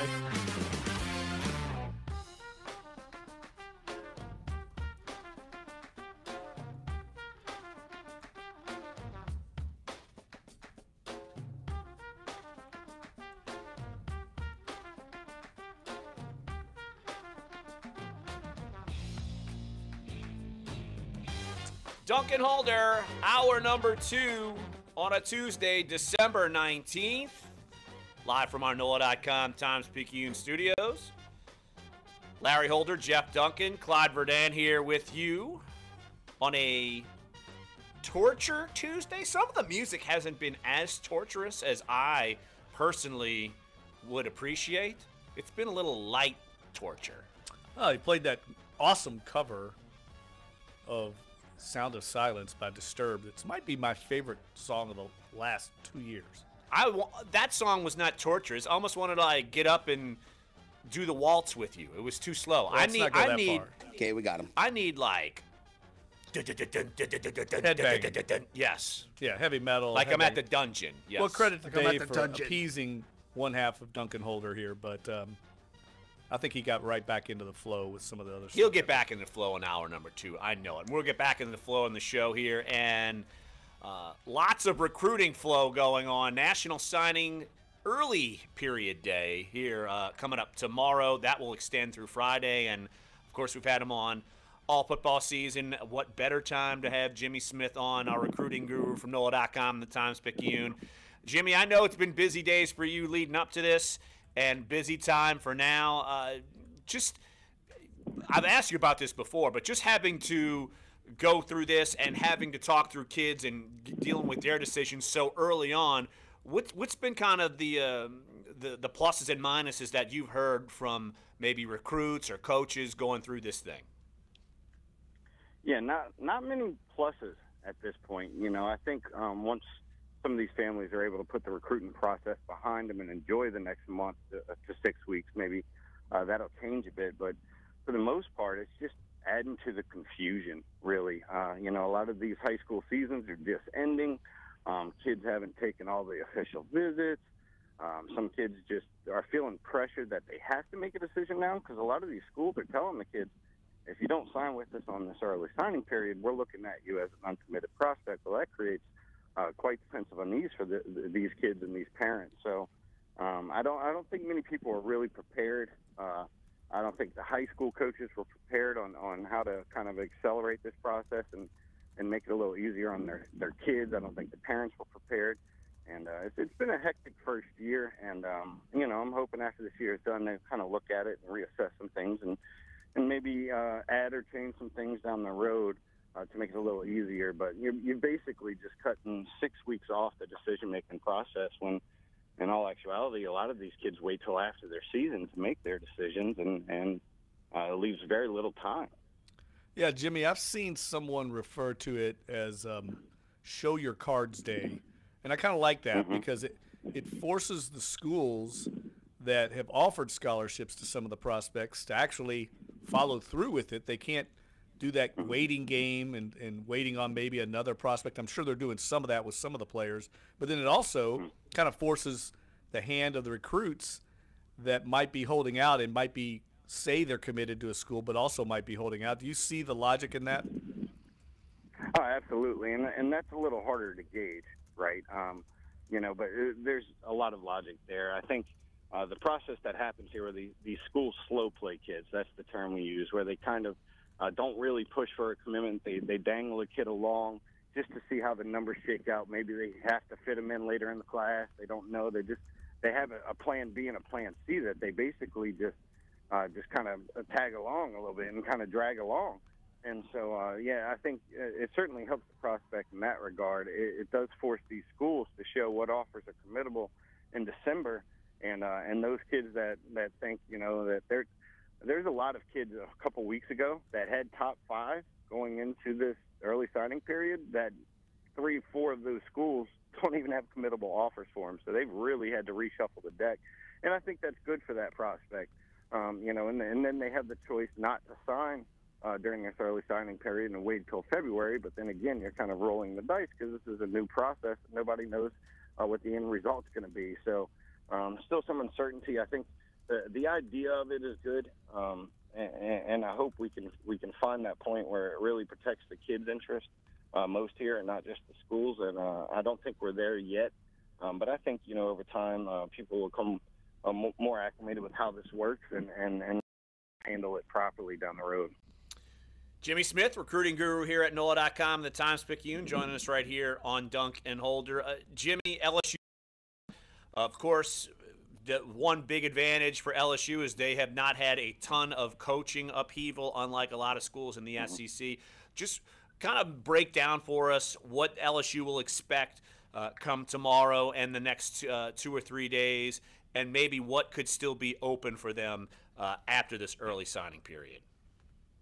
Yeah, I think as it stands now, they have 20 commitments. I don't think they'll get 20 signatures over these next 3 days, at least from the current prospects committed. But the vast majority of them will sign. I could see a good 17, 18 signing as early as tomorrow on Wednesday, and kind of solidifying their spots. And with the group that's going to sign, that's really rebuilding the trenches for LSU. They have 14 commitments in the trenches right now, or maybe 13. 13 or 14 of their 20 commitments are guys that play at the line of scrimmage, and that was something Ed Orgeron emphasized during the season and even in the off season, that they really wanted to rebuild in those areas. So a lot of those signatures will hit the paper tomorrow, which really bodes well for LSU's future up front. So that's going to be the big storyline for me. I think that's they're going to walk away winners in that regard, and then you're going to look at a don't really know. I'm thinking it'll be kind of a smooth month going into January. Only so many spots available, probably 6 or 7 going into the month of January. So you've really got a trimmed down list of guys they're recruiting, and then it's just going to be addressing needs. Guys like Jamar Chase from Rummel, wide receiver, he's planning to wait to make his decision. There's a chance that Kelvin Joseph from Scotlandville might not sign this week, so he might wait to make his decision. So there's still going to be some big needs they need to address, but only a few names left to do so. So it'll be easier to track, easier to monitor, I anticipate. But, again, this is the first year we're going to see this. But this is going to be a good haul for LSU. They might not be a top 5 class ranked nationally at the end of this, but those rankings really kind of missed the boat on teams addressing needs. And I think LSU's needs were obvious and plentiful going into this recruiting class, and I think they're going to walk away doing a good job really filling those holes moving forward. We're talking to Jimmy Smith, recruiting coordinator right here at NOLA.com, the Times-Picayune. Jimmy, I want to switch gears to Tulane. You had a story earlier this week about them flipping, I guess it's a defensive back from Warren Easton, Damian Tate. What does that do for their class, and just overall, what is Tulane looking at for signing day tomorrow? I was talking to another college coach last night that recruits this area from out of state, and we were kind of addressing this Tulane class, and this is really a good haul for Tulane. There's some impact players and really good athletes. I think they're going to become a more athletic team after this signing class is complete. Damian Tate, as you mentioned, I mean, that kid's a spark plug. One of the best players in all of New Orleans, if not the best high school football player. Doesn't have all the measurables, a little bit undersized, not the fastest kid, but he is just a football player. He can play anywhere on the field. I look at him, earning a starting role by the end of his freshman year in that secondary, likely at safety. And then the kid they sign, they're looking to sign tomorrow from Scotlandville, Dorian Campbell. A lot of college coaches were buzzing about him in the summer. He's getting a lot of attention from Power 5 programs. He's very long, very fast, very athletic. They don't have many guys like them, if any, on their roster right now. And Dorian Valiant, big-time receiver that they kind of snuck out of Alexandria. His mom really wanted him to stay close to home. At some points in his recruiting process, she was telling out-of-state schools, don't even bother.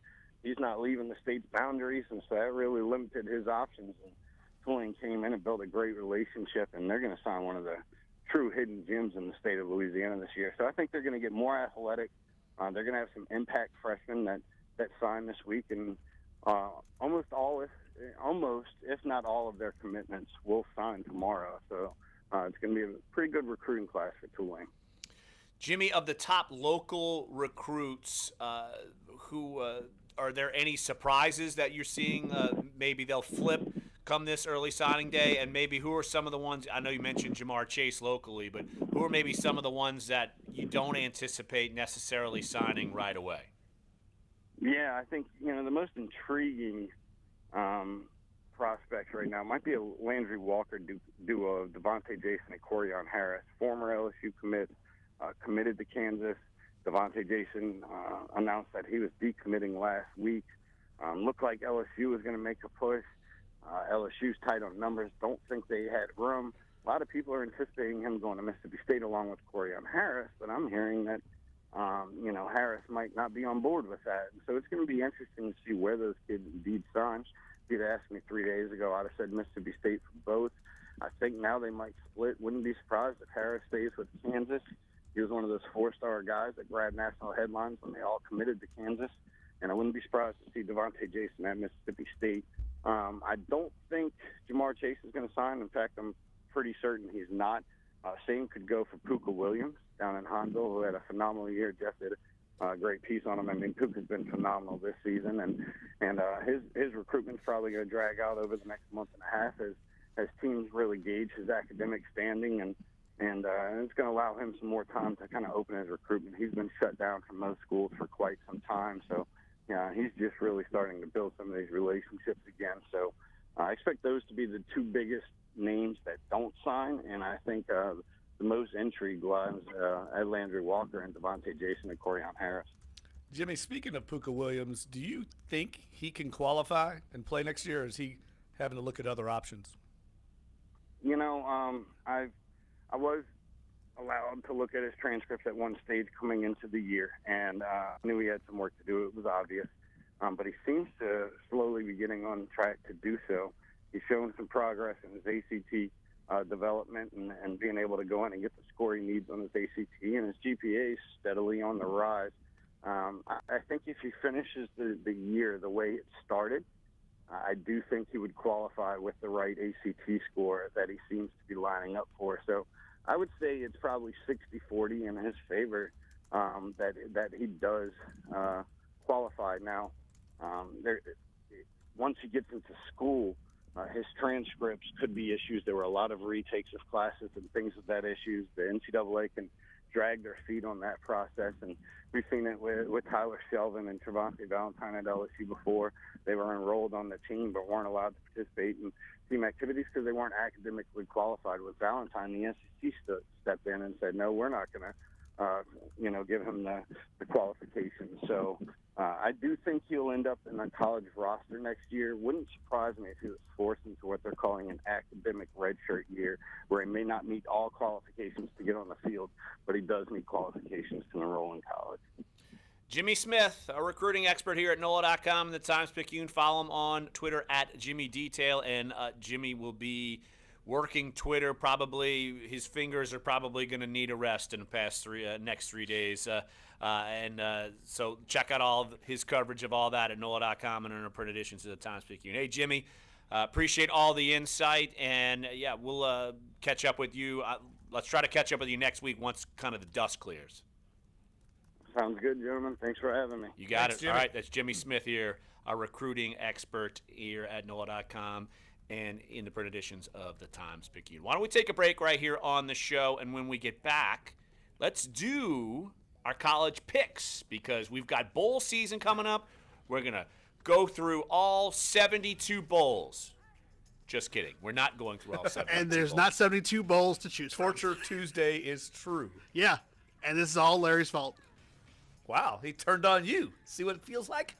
I got Jerry saying I don't know my Saints history, and now Cocky Clyde's turning on me. What's next this week? What's going to happen? I will never forget Obert Logan opened up that can of worms. Yeah.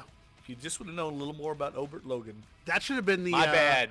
That should have been the giveaway, the Pelicans giveaway keyword. Obert Logan. I prefer dominate because I'm getting ready to dominate in our picks. Sure, bro. Did you really just do that? You know what? For that, Dave, let's ask for the keyword this segment. 504-260-1280 is the number. If you remember the keyword, you win Pelicans Mavs ticket December 29th. So get on the horn right now. Call Dave. You got the keyword. You will win the tickets. And we will do our college picks coming up next here. Sports1280, NOLA.com, and the iHeartRadio app. Dunc and Holder.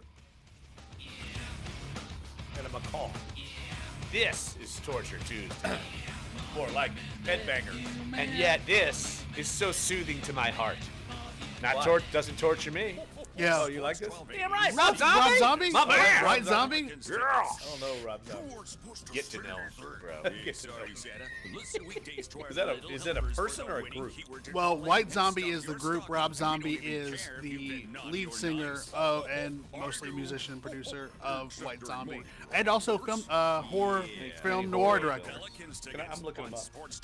I remember watching. He looks like he belongs Yeah, on Torture Tuesday. absolutely. The sub above difference is He looks like he sings the music that he does. all kinds of chicken cheese. White Zombie, is this? Some Philly, some bacony. Has it got a all woman in? fresh off the grill tasty. I Jersey think Mike's.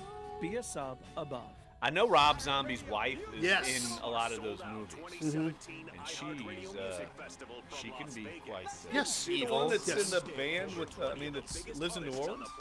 Celebrated with iHeartRadio fans from around the world. iHeartRadio, we appreciate it.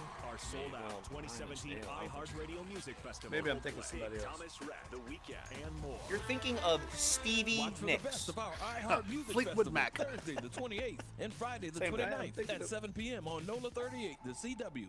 Attention all women who have been diagnosed with ovarian cancer. Yeah, In I'm thinking February somebody else. 2016, Johnson & Johnson Yeah, baby there's powder a was wo- ordered to pay $72 million by a this is jury like to one women thing who we're died of already talking ovarian about. We cancer have after nothing on 35 this. years of using the talcum baby powder product. Multiple studies show women who know have we're getting long-term crushed use on it of all the baby time. powder products with talcum for feminine hygiene increase the Total risk of contracting ridiculousness. ovarian cancer. If you or a family member has been diagnosed with ovarian cancer mean, and used they're gonna Johnson & build Johnson or into a Shower to Shower vault. baby powder See it prior coming to the with that. diagnosis, Nothing. call Talcum Baby Powder Helpline today. 800-457-3280. You may be entitled to substantial thinking of, compensation. The consultation is free, and you'll pay nothing name of unless the there is a band, recovery You're in your thinking of favor. Amanda If Shaw. you or a loved one used talcum there's a baby guy. powder-based Amanda products Shaw. before being diagnosed with or died from ovarian I don't know if you cancer, saw. She's call on the cover of Talcum some Baby New Powder Orleans Helpline magazine, I today. think this month, 800 and it says Amanda Shaw, all grown up. 800-457-3280. 800-457-3280. Wendy's Double Stack is back in the 4 for $4. Also a good Quarter idea. pound of fresh, never frozen beef, which means you can get the double stack, always the junior kept bacon hearing she was, like, cheeseburger, hooking or up the with crispy Jeremy chicken Shockey. BLT, along with 4 nuggets, small fries, and a commenting. small drink, all for just $4. Jeff's over there like and it's only around for a limited time, gripping so his you better mouth. hurry and Like- get to Wendy's today. That's a deal so good. I don't know. Although at No, the same I time said though, beat, not talking beat. about Jeremy Sorry, Shockey, man. Not you valid don't on think there's Alaska anybody and else in the Hawaii. city Fresh that beef he available in wouldn't, the contiguous U.S. and Canada. you know? Change the subject. Pumpkin. Let's just say this: I don't think Jeremy Shockey is a discriminator by any means. So Old Jay Shaw. if it breeds, He was at the Saints Panthers game. Play the here. Tang-Tangs. really, Yeah, Tens so of millions of fouls songs, of one the dome. for every moment. Amazon Music Unlimited. For a limited time only, sign up today and receive 3 months for 99 cents at Amazon.com. All right, coming back. Unlimited. Automatically renews. Cancel Oh, anytime. we give the tickets away or no? Yeah, the guy's name is Nick. This is Dunc and Holder on Sports 1280, New Orleans. Congrats to Nick. Just straight up Nick. Wins the Pelicans Mavs tickets on December 29th. All right, Clyde. You mean to tell me we're fresh slate with the bowl season and a certain cocky Clyde is bringing up the caboose in by the a picks game, so far? by one single solitary game. You two jokers went 4-1 after the weekend. I was That 3-2. doesn't sound like a joker. That sounds like a professional handicapper. Yeah, let's just say that a couple of guys that peaked too early. Peaked too early. Too early. Oh, okay. So, here's what we're going to do. We're going to go through college bowl season through, say, Christmas Day, and then we will pick these back up the following day after Christmas when we come back on the air, because we're not going to be doing the show on Christmas. Just in case you're wondering. No. Yeah. We're taking off Christmas Day. Yeah, which is well deserved. You guys have been doing hard work, and Thanks, we're going to be in the Clyde. dome. I deserve the holiday that I'm afforded by our company. Hey, who won Thanks. the Las Vegas Bowl? Oregon, Boise State. Oh, Boise State rolled in that game. Really? Yes. Okay. Yeah. I couldn't remember. Oregon was winning kind of early, right? Was that one I got right? Yes, it was. Of course. It was. Yes, we all got that one right. So, Dominate. That's what we're talking about The here. winners from this first few games: Troy, Western Kentucky, Boise State, Marshall, and Middle Tennessee State, which surprisingly Larry was the only person to pick Middle Tennessee State, but they romped. So guys, going into the Fighting Kevin Spaniards. Yes. So guys, going into this week, we have a game tonight. It is the Cherry Bundy Tart Cherry Boca Raton Bowl. What? Wait. Say that again. The Cherry Bundy Tart Cherry Boca Raton Bowl.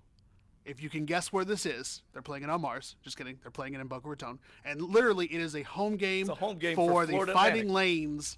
The Fighting Lane Kiffins. Play on their home field. Nice bowl. Akron. Boise State has done that, right? Yeah. Nice bowls. Yes. What kind of? This is the biggest farce of all time. These bowl games.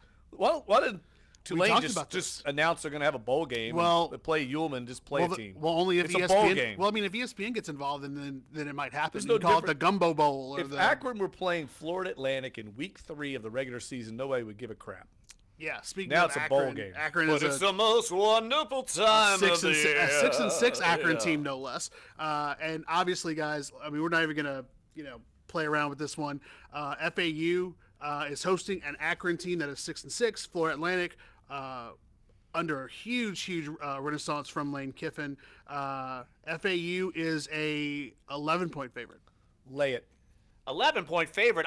What are these odds? Let me check this number again though, because it might. I'm looking at Vegas, and they have them at a 22.5, 23-point favorite. Yeah, wrong number. This is why we're losing. Wrong number. Sorry. This is why we're losing these things. 22 points. Yes or no? Take it or leave it. It goes from 11 to 22. It started at 17.5, according to what I'm looking at. Now it's jumped to all right. So what are the odds? 22. 22. Oh, suddenly it's 11 points difference. I'm going with Florida Atlantic laying 22.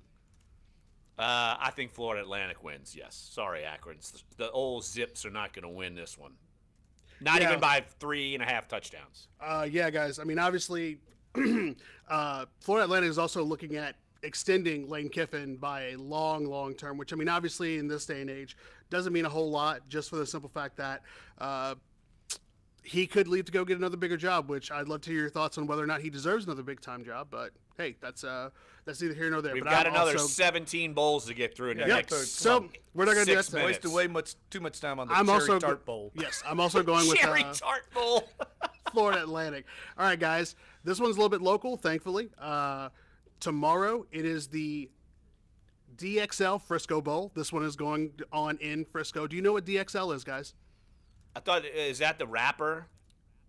That's DMX. Is that one of those, same guy. I think it's one of those like fitness machines you buy and put in your basement. You know what? That's what we're going to do most of this. Is I'm going to ask you if you guys know the products that are named for these bowls. DXL. I'd be 0 for 2 so far. DXL is a clothing company for big and tall men. Well, Jeff, you don't have to worry about that, bro. No, I do though, because I'm a big and tall. If I'm not old, I'm short. I am a big and tall dude. All right, guys. Why are we even talking about DXL? Let's talk about the Frisco Bowl. We don't want to give these people free plugs. Well, I mean, we're kind of doing it anyway. But Louisiana Tech taking on SMU. SMU is a 4.5-point favorite over the Dogs. I will Frisco. Go. Well, it's not very far from La Tech, but still, I'm going to go with the Mustangs. I'm going to take Louisiana Tech. I think SMU's without Chad Morris for this game, who's off to Arkansas. Yep. Well, Louisiana Tech is probably going to throw the ball, and lose, go from 3rd and goal to 4th and 88. So they're going to do that again. I actually, I agree with Larry. I mean, not Larry. I agree with Jeff on this one. Here we go. I think in this tall game, Larry. You mean tall Larry? Yes, tall Larry. Yes, towering. I agree. I think the biggest thing about this game is, especially after watching SMU take on Tulane, and they're going to be a tough team to stop. So, all right, moving on. Moving on. The Bad Boy Mowers Gasparilla Bowl. God, what? Yes. Can we just leave out the sponsor? I need to hear them. You've got to hear Bad these, Boy man. Mowers. Yes. Which, by the way, yesterday I saw a tweet. They actually do a lawn. What are you working lawn for? Mower? No. Are you a plant? Is that why you're I'm here? not. I just read things, man. So they actually did a lawnmower race between both sides. I think they were between both managers. It was fantastic. They had to go around hay bales and stuff and do 0G turns. It was awesome. Yeah. Either way, in this game, I'm sure it was. Temple taking on Florida International. Temple is a 7-point favorite over FIU. Where is this game? This game is in St. Petersburg, Florida. Tropicana Field. Tropicana Field. Indoors. It's the old St. Petersburg Bowl, and it got renamed to some hideous concoction that I refuse to acknowledge. FIU beat Florida. I mean, Florida. They beat Tulane. FIU, but they might beat Florida. You know the coach is a Florida International, don't you? Butch Davis?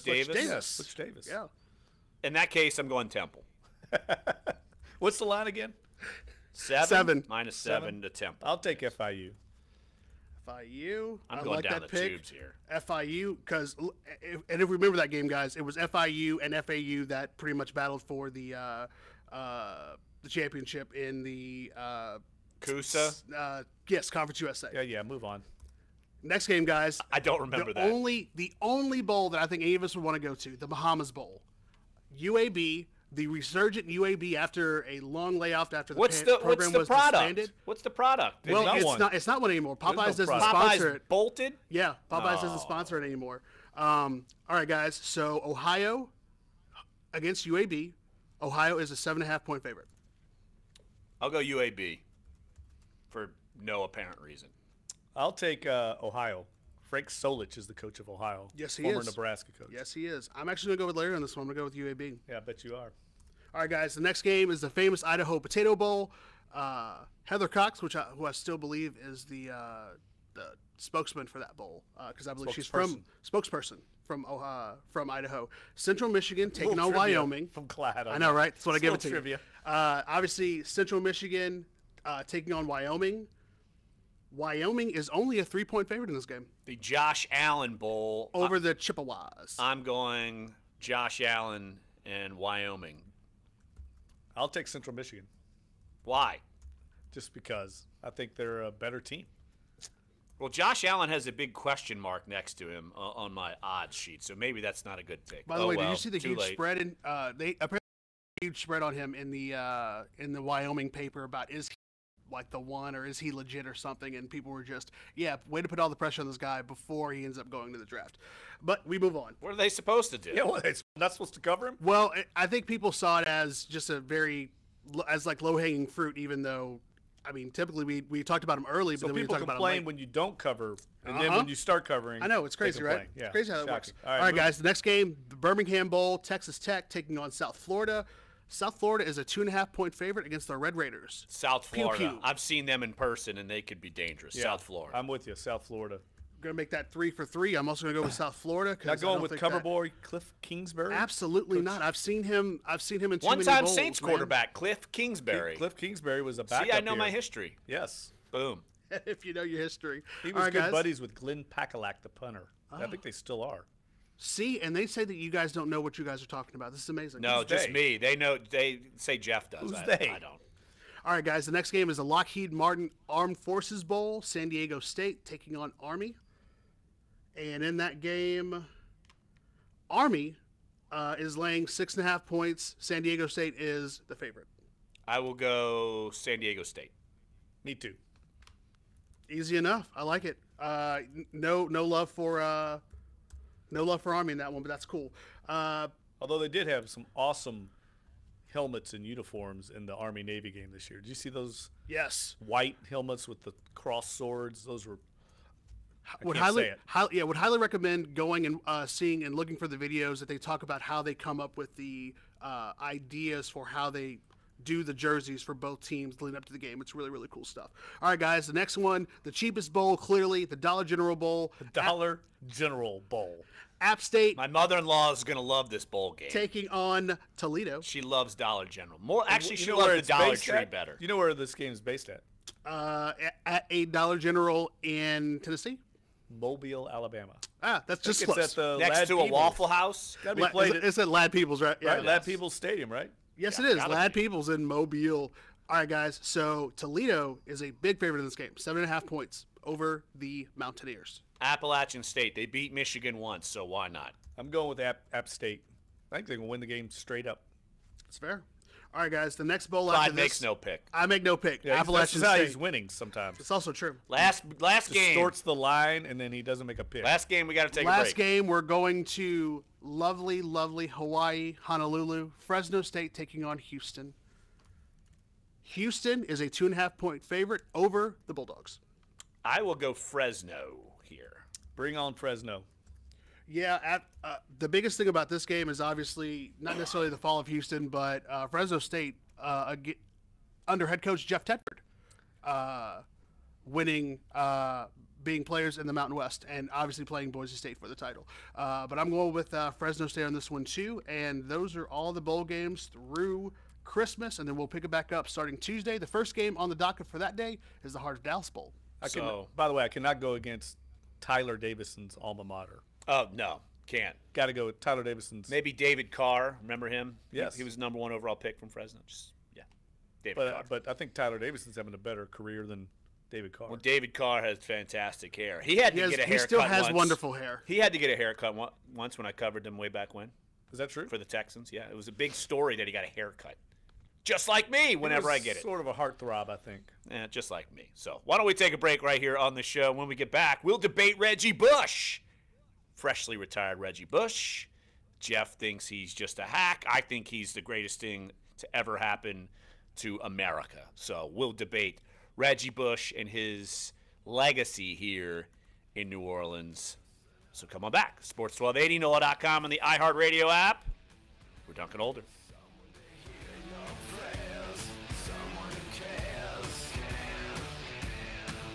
Cover song? Mm-hmm. From my man. Yeah. My man. This is Marilyn Manson. Marilyn Manson, my man. Marilyn Manson. Report is brought to you by We'll eat Jeffrey's soul. From the Fox Unfortunately, he didn't hear that because he was going to the bathroom. But oh man, yeah. But we heard it, so we appreciate it. Temperatures on average into the low to mid 70s. Patchy fog will continue on and off throughout the day, so be on the lookout for that. Tonight, more dense fog, lows in the low 60s. Tomorrow, Wednesday, we are expecting a few spotty showers at 30 to 40%. High in the mid 70s. Going to be warm and a little drier on Thursday at 78. And then over the weekend, it looks like we may have a sharp cold front moving in, bringing with it much colder weather just in time for Christmas. From the Fox 8 Weather Center, I'm meteorologist Bruce Katz with your Weather Authority forecast. Together with Mike Rowe, 1 Hour encourages you to choose licensed technicians to service your home. Call 1 Hour today. 855 1 Hour.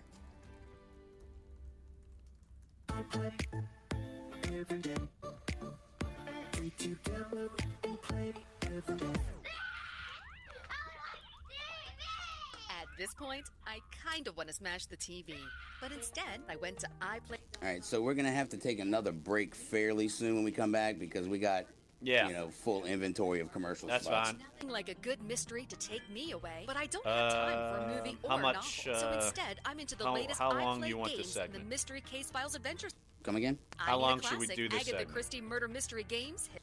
Let's see. Say 46, 47, 48. Got it. The free iPlay app, I can play my games. Because the next break will be 3 minutes long. So if we break at 48, then that'll bring us back at 51, and that'll give us a good 7-8 minutes, about 7 minutes. Got it. That'll be good. Yeah. We'll do. Every day.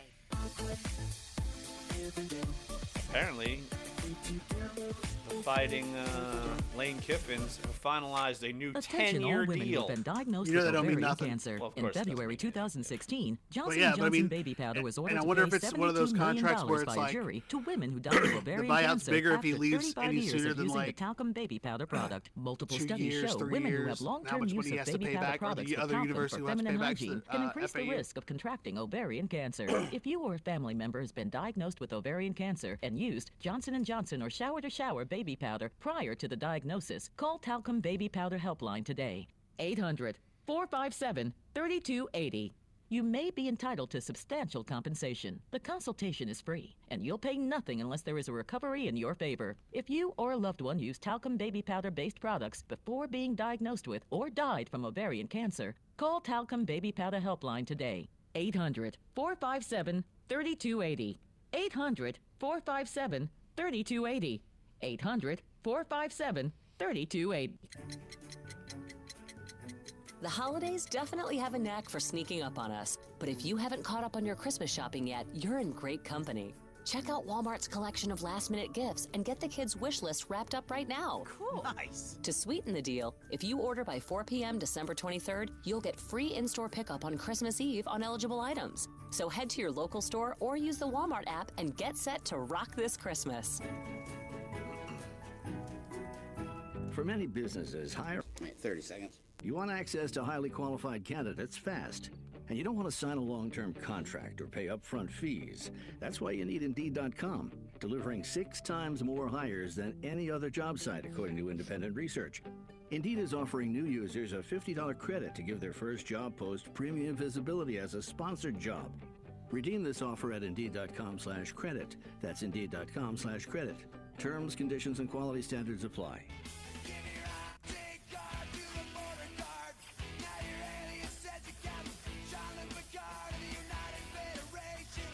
Our All-Stars bring you the inside knowledge for your home teams. Sports 1280, New Orleans.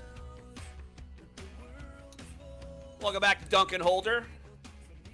Larry, Jeff, Clyde here in the building. And I wrote a column, went on NOLA.com this morning about Reggie Bush and basically spelling out how New Orleans should always embrace Reggie Bush, and Reggie Bush should always embrace New Orleans. I think among Saints fans around the town, around the region, I think they would get on board with that sentiment. And, Jeff, you and me have debated this before. It won't be the first time we've debated this. I've had no problem saying that Reggie Bush is the most important draft pick in the history of the Saints. I've said this before. I'm not backing down, and you're going to disagree. I know it. It doesn't have everything to do with what he accomplished on the field, but to me, I think he was the most important draft pick in the history of the franchise. Why? Because he was the right player at the right time. And it's bigger than football than when he was drafted. We all know the circumstances of when he was drafted. Of course, the city recovering from Hurricane Katrina. Sean Payton didn't bring the same juice. Drew Brees didn't bring the same juice. Reggie Bush brought the excitement. And I'm not saying, and you've reported this when you wrote From Bags to Riches, I know tickets were going to be sold out regardless. But Reggie Bush was one of the most recognizable, most exciting athletes, I would argue, at that time on the planet. And you might bring up hype machine, whatever. I think it brought energy to a city that it would not have had if they would have drafted anyone else in that 2006 class. So for me, for city morale, for team morale, look, was he a Pro Bowler? No. But was he important to the growth of this team? Yes. Did he help them win a Super Bowl? Yes. Was he important to the rebirth of New Orleans? I don't think that's an overstatement in my eyes. So that's why I make that claim. Yeah, I don't argue with any of that. I think you make all those are very solid points. I think saying he's the most important draft pick or the biggest draft pick, I think that's overstating it, in my opinion. I just feel like I think you could make the same argument for, say, an Archie Manning that was here that wasn't fortunate enough to play with great players around him the way Reggie Bush was. Reggie Bush, in my opinion, was kind of an ancillary piece when he was presented as being the headpiece, and he wasn't. He came in being presented that way, and it turned out that he was a factor, and he was definitely a key player for this team and a good player.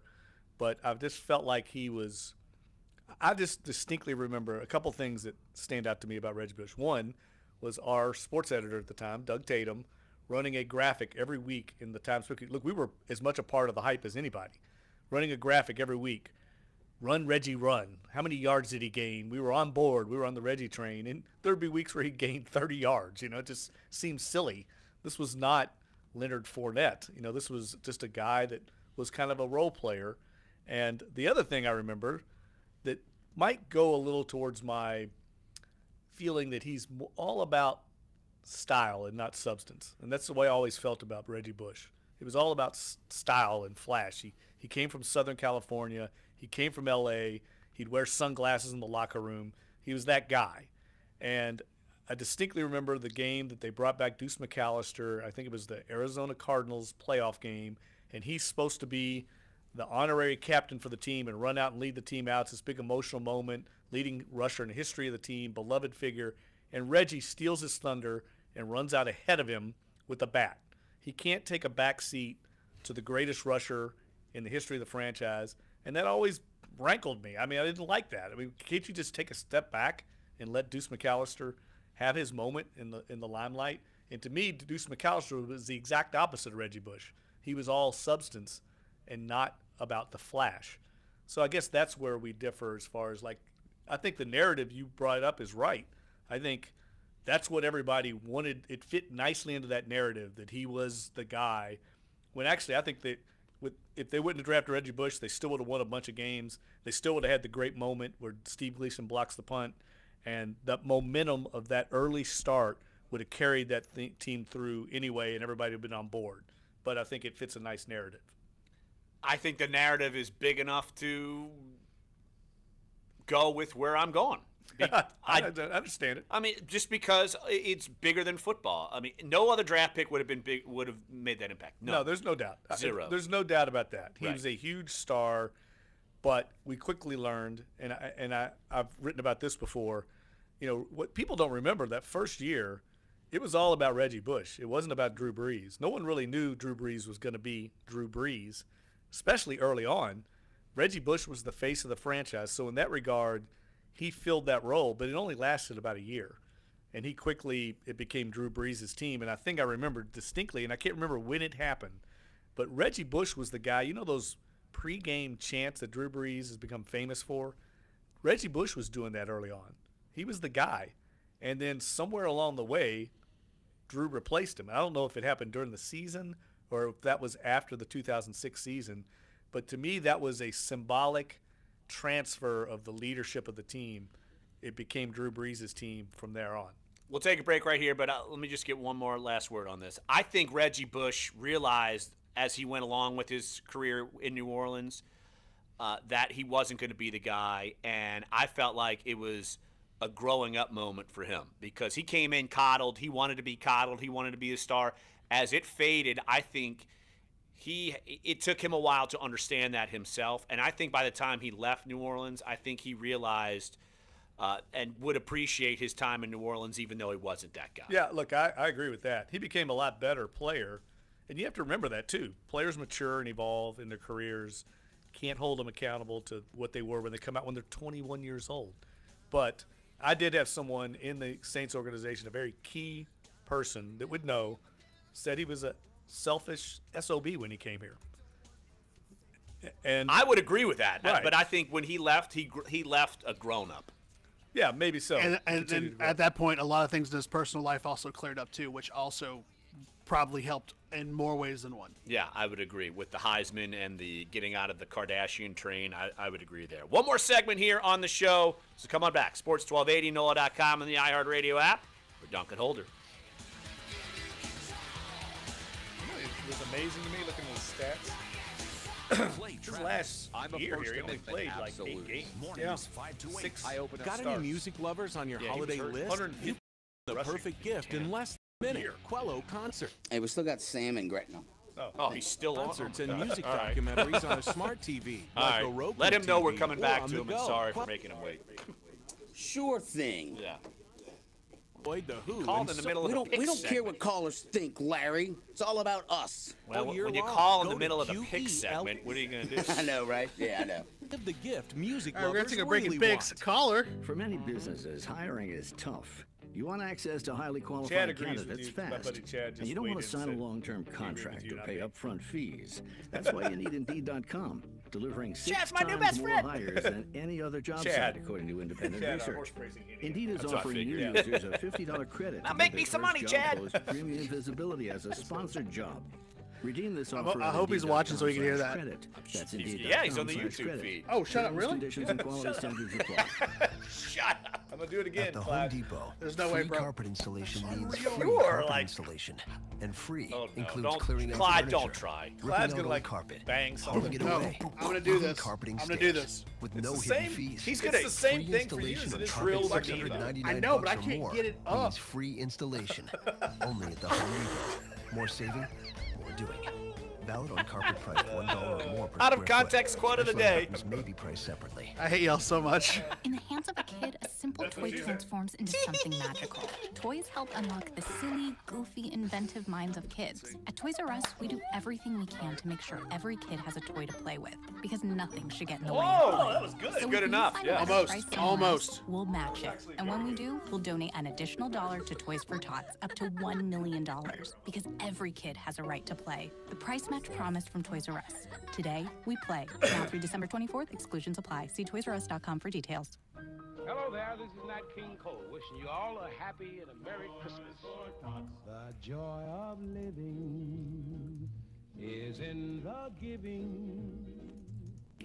So let's give lots of Toys for Tots. That sounds like Johnny Mathis. That's Nat King Cole, bro. Hey, we're is gonna have a music from day, your by era. the What way. you talking about? We're gonna have a day. What's our happier last day on the holidays air for before deserving Christmas? Can we children do right in your a community. Christmas music Go to theme or not? toysfortots.org. That would be Friday. Wait, what? Can we do some Christmas music Join bumper the music? T.J. Martell Foundation Was in Friday? the fight against Friday our leukemia, last day? cancer, Yeah. and AIDS. All right. Your support helps do that. facilitate cutting-edge So you research. want Christmas that Fried will Friday. rip Country the Fried Friday definitive from For its once. For one Visit Friday, TJ Christmas Maybe Fried do like, Friday. do to some, learn more. like what's that Run DMC Christmas song? Christmas in Oh, Hollis. Christmas House. That's an awesome song. Dunc and Holder now. Josh Innes next at noon on Sports 1280, New Orleans. Let's squeeze in a phone call here real quick, 504-260-1280. Sam waiting patiently in Gretna as we make picks and debate about Reggie Bush. Hey, Sam, appreciate you holding on. What you got? Hey, Larry. Hey, Jeff. Main reason for my call was going to follow up from yesterday on the history of the 20-17 Falcons loss deal. Herb Ethiopia has an excellent article on NOLA this morning, so maybe check that out and maybe pick it up later. Hopefully after the game we could joke about it. Number one, I missed the game totally. Well, also I'm on limited time. What y'all are both talking about, I agree with. So I'm not just sucking up to the host. Not the best draft choice, but like Larry says, at that time, the most important draft choice. Because until Drew's, at the end of the first year, that's when Drew kind of took over as the face of the franchise. That training camp, he couldn't throw the ball longer than 30 yards. And I agree that he's not the best draft choice, but at that point, the most important draft choice.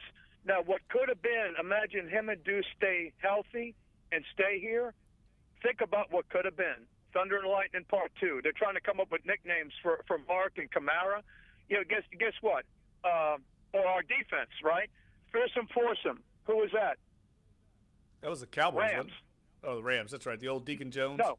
Doomsday defense. Cowboys. Purple People Eaters. Carl Elder. What team? That's the Vikings. I am relieved and happy with our defense. They haven't earned a nickname. No, I agree. They're earning wins now. That will come. They haven't. Yeah, I agree Sam, with you on that. I agree with you, Sam. Hey, Sam, appreciate the phone call. Appreciate you holding on. Yeah, and it's our own Chris Dabe who has the could 2017 once again come back to haunt Saints against the Falcons because they've lost too many times, 20-17. Now you're in 2017. Oh my gosh, what's going to happen? It's in Inception 2.0. What is going to happen? What will Saints fans do if they go to the fourth quarter? It's a riddle and an enigma in a quandary. Winning. What if the Saints are up 17-13? Going to the fourth quarter. Do you think there's going to be some people anxious? I know our editor Mark Lorando's head will explode. In his seats. We'll have to go find him in his seats in the dome, and his head will have exploded. It is remarkable, the history of the franchise, and that score's popped up so many times. Yeah. And look, the Saints have lost 3 in a row to the Falcons. 3 in a row. That doesn't happen very often in the history of this long-standing series. It's time. It's time for them to kind of get back on the right side of that rivalry. And you know that's going to be a giant storyline going into this week. And I'm curious to see how the Saints players react, whether they hold their tongue or they go, say, Scott Shanley route and start calling them the little brothers and just totally needle the Falcons. Because back before this win streak for the Falcons, the Saints basically owned the Falcons for a good 7 or 8 years. Under Peyton, yeah. Under Peyton, and they had no problems winning in the Dome, winning at the Georgia Dome. That was never a problem. Now one of those places is blown up. I think that had a lot more to do with Mike Smith being coach of the Falcons than anything else. Or Bobby Petrino, or your boy who, he didn't. Did he leave town on his motorcycle from Atlanta? I don't even remember Petrino coaching in the series. He did twice because I remember talking with Joe Horn. He famously remembers how basically he left Post-it notes in everyone's locker that he was gone. That was the 2007 season when Joe Horn was thoughtful. Very thoughtful. Yeah. Hey guys, I'm not gonna tell you this in person, but hey, here are all these notes that I wrote. But yeah, I don't think he left on his motorcycle. He did that where? In Arkansas? On Arkansas, and then leaving eventually to get out of Arkansas after he was, got cheating on his wife. Not technically. He was just on a motorcycle with a lady friend. Yeah. Coming to the press conference in Sugar Bowl gear. With a and a neck brace and brush burns on his face. So the Saints have not... Jeff's boy, by the way. They have not lost 3 in a row in the series to the Falcons since the late 90s, the Ditka era. So that says a lot. I mean, they've always been able to get off of a schneid against the Falcons. I think it's time. I think it's time, too. I think they would probably tell you it's time, too. No doubt about that. But I was not impressed at all with the Falcons last night. I mean, I thought there was a period of time there where I thought they were going to blow the doors off Tampa Bay right before halftime, and I think is when they settled for a field goal or something, but they had a chance to put them away. They were running the ball. They were getting like 8 or 9 yards a run on first down. That's one of the better games I've seen Jameis Winston play. I agree. And like Clyde was saying earlier, every other play, I think they listed, say, 9 people who got injured, whether they were out or questionable. Some of them came back in, but they battered and bruised Tampa, and Tampa gave themselves a shot to at least tie the game in regulation. Yeah, I thought that was I thought it was interesting to see how Tampa Bay fought. You would think a team that looks like they're going to be changing coaches, maybe general managers again, and losing all those bodies, you would think they would just lay down. They didn't. They were playing very hard, and Gruden made a good point. I mean, these are backup guys that are trying to fight for a job. No doubt about it. Want to thank Herbie Teope. Want to thank Jim Derry. Want to thank Jimmy Smith. You missed any of the show? Sports1280.com, NOLA.com, iTunes, SoundCloud, and YouTube feed. So, look, Clyde, thanks for jumping in again. See you guys at the back end of this week. All right. Jeff and I, of course, will be back here tomorrow. So don't miss any of it. Coming up tomorrow, Sports1280, NOLA.com, and the iHeartRadio app. We're Duncan Holder. Attention all women who have been diagnosed with ovarian cancer. Thanks, Brad. Yes, with the corn. Yes. Order to pay $72 million by a jury to women who died of ovarian cancer after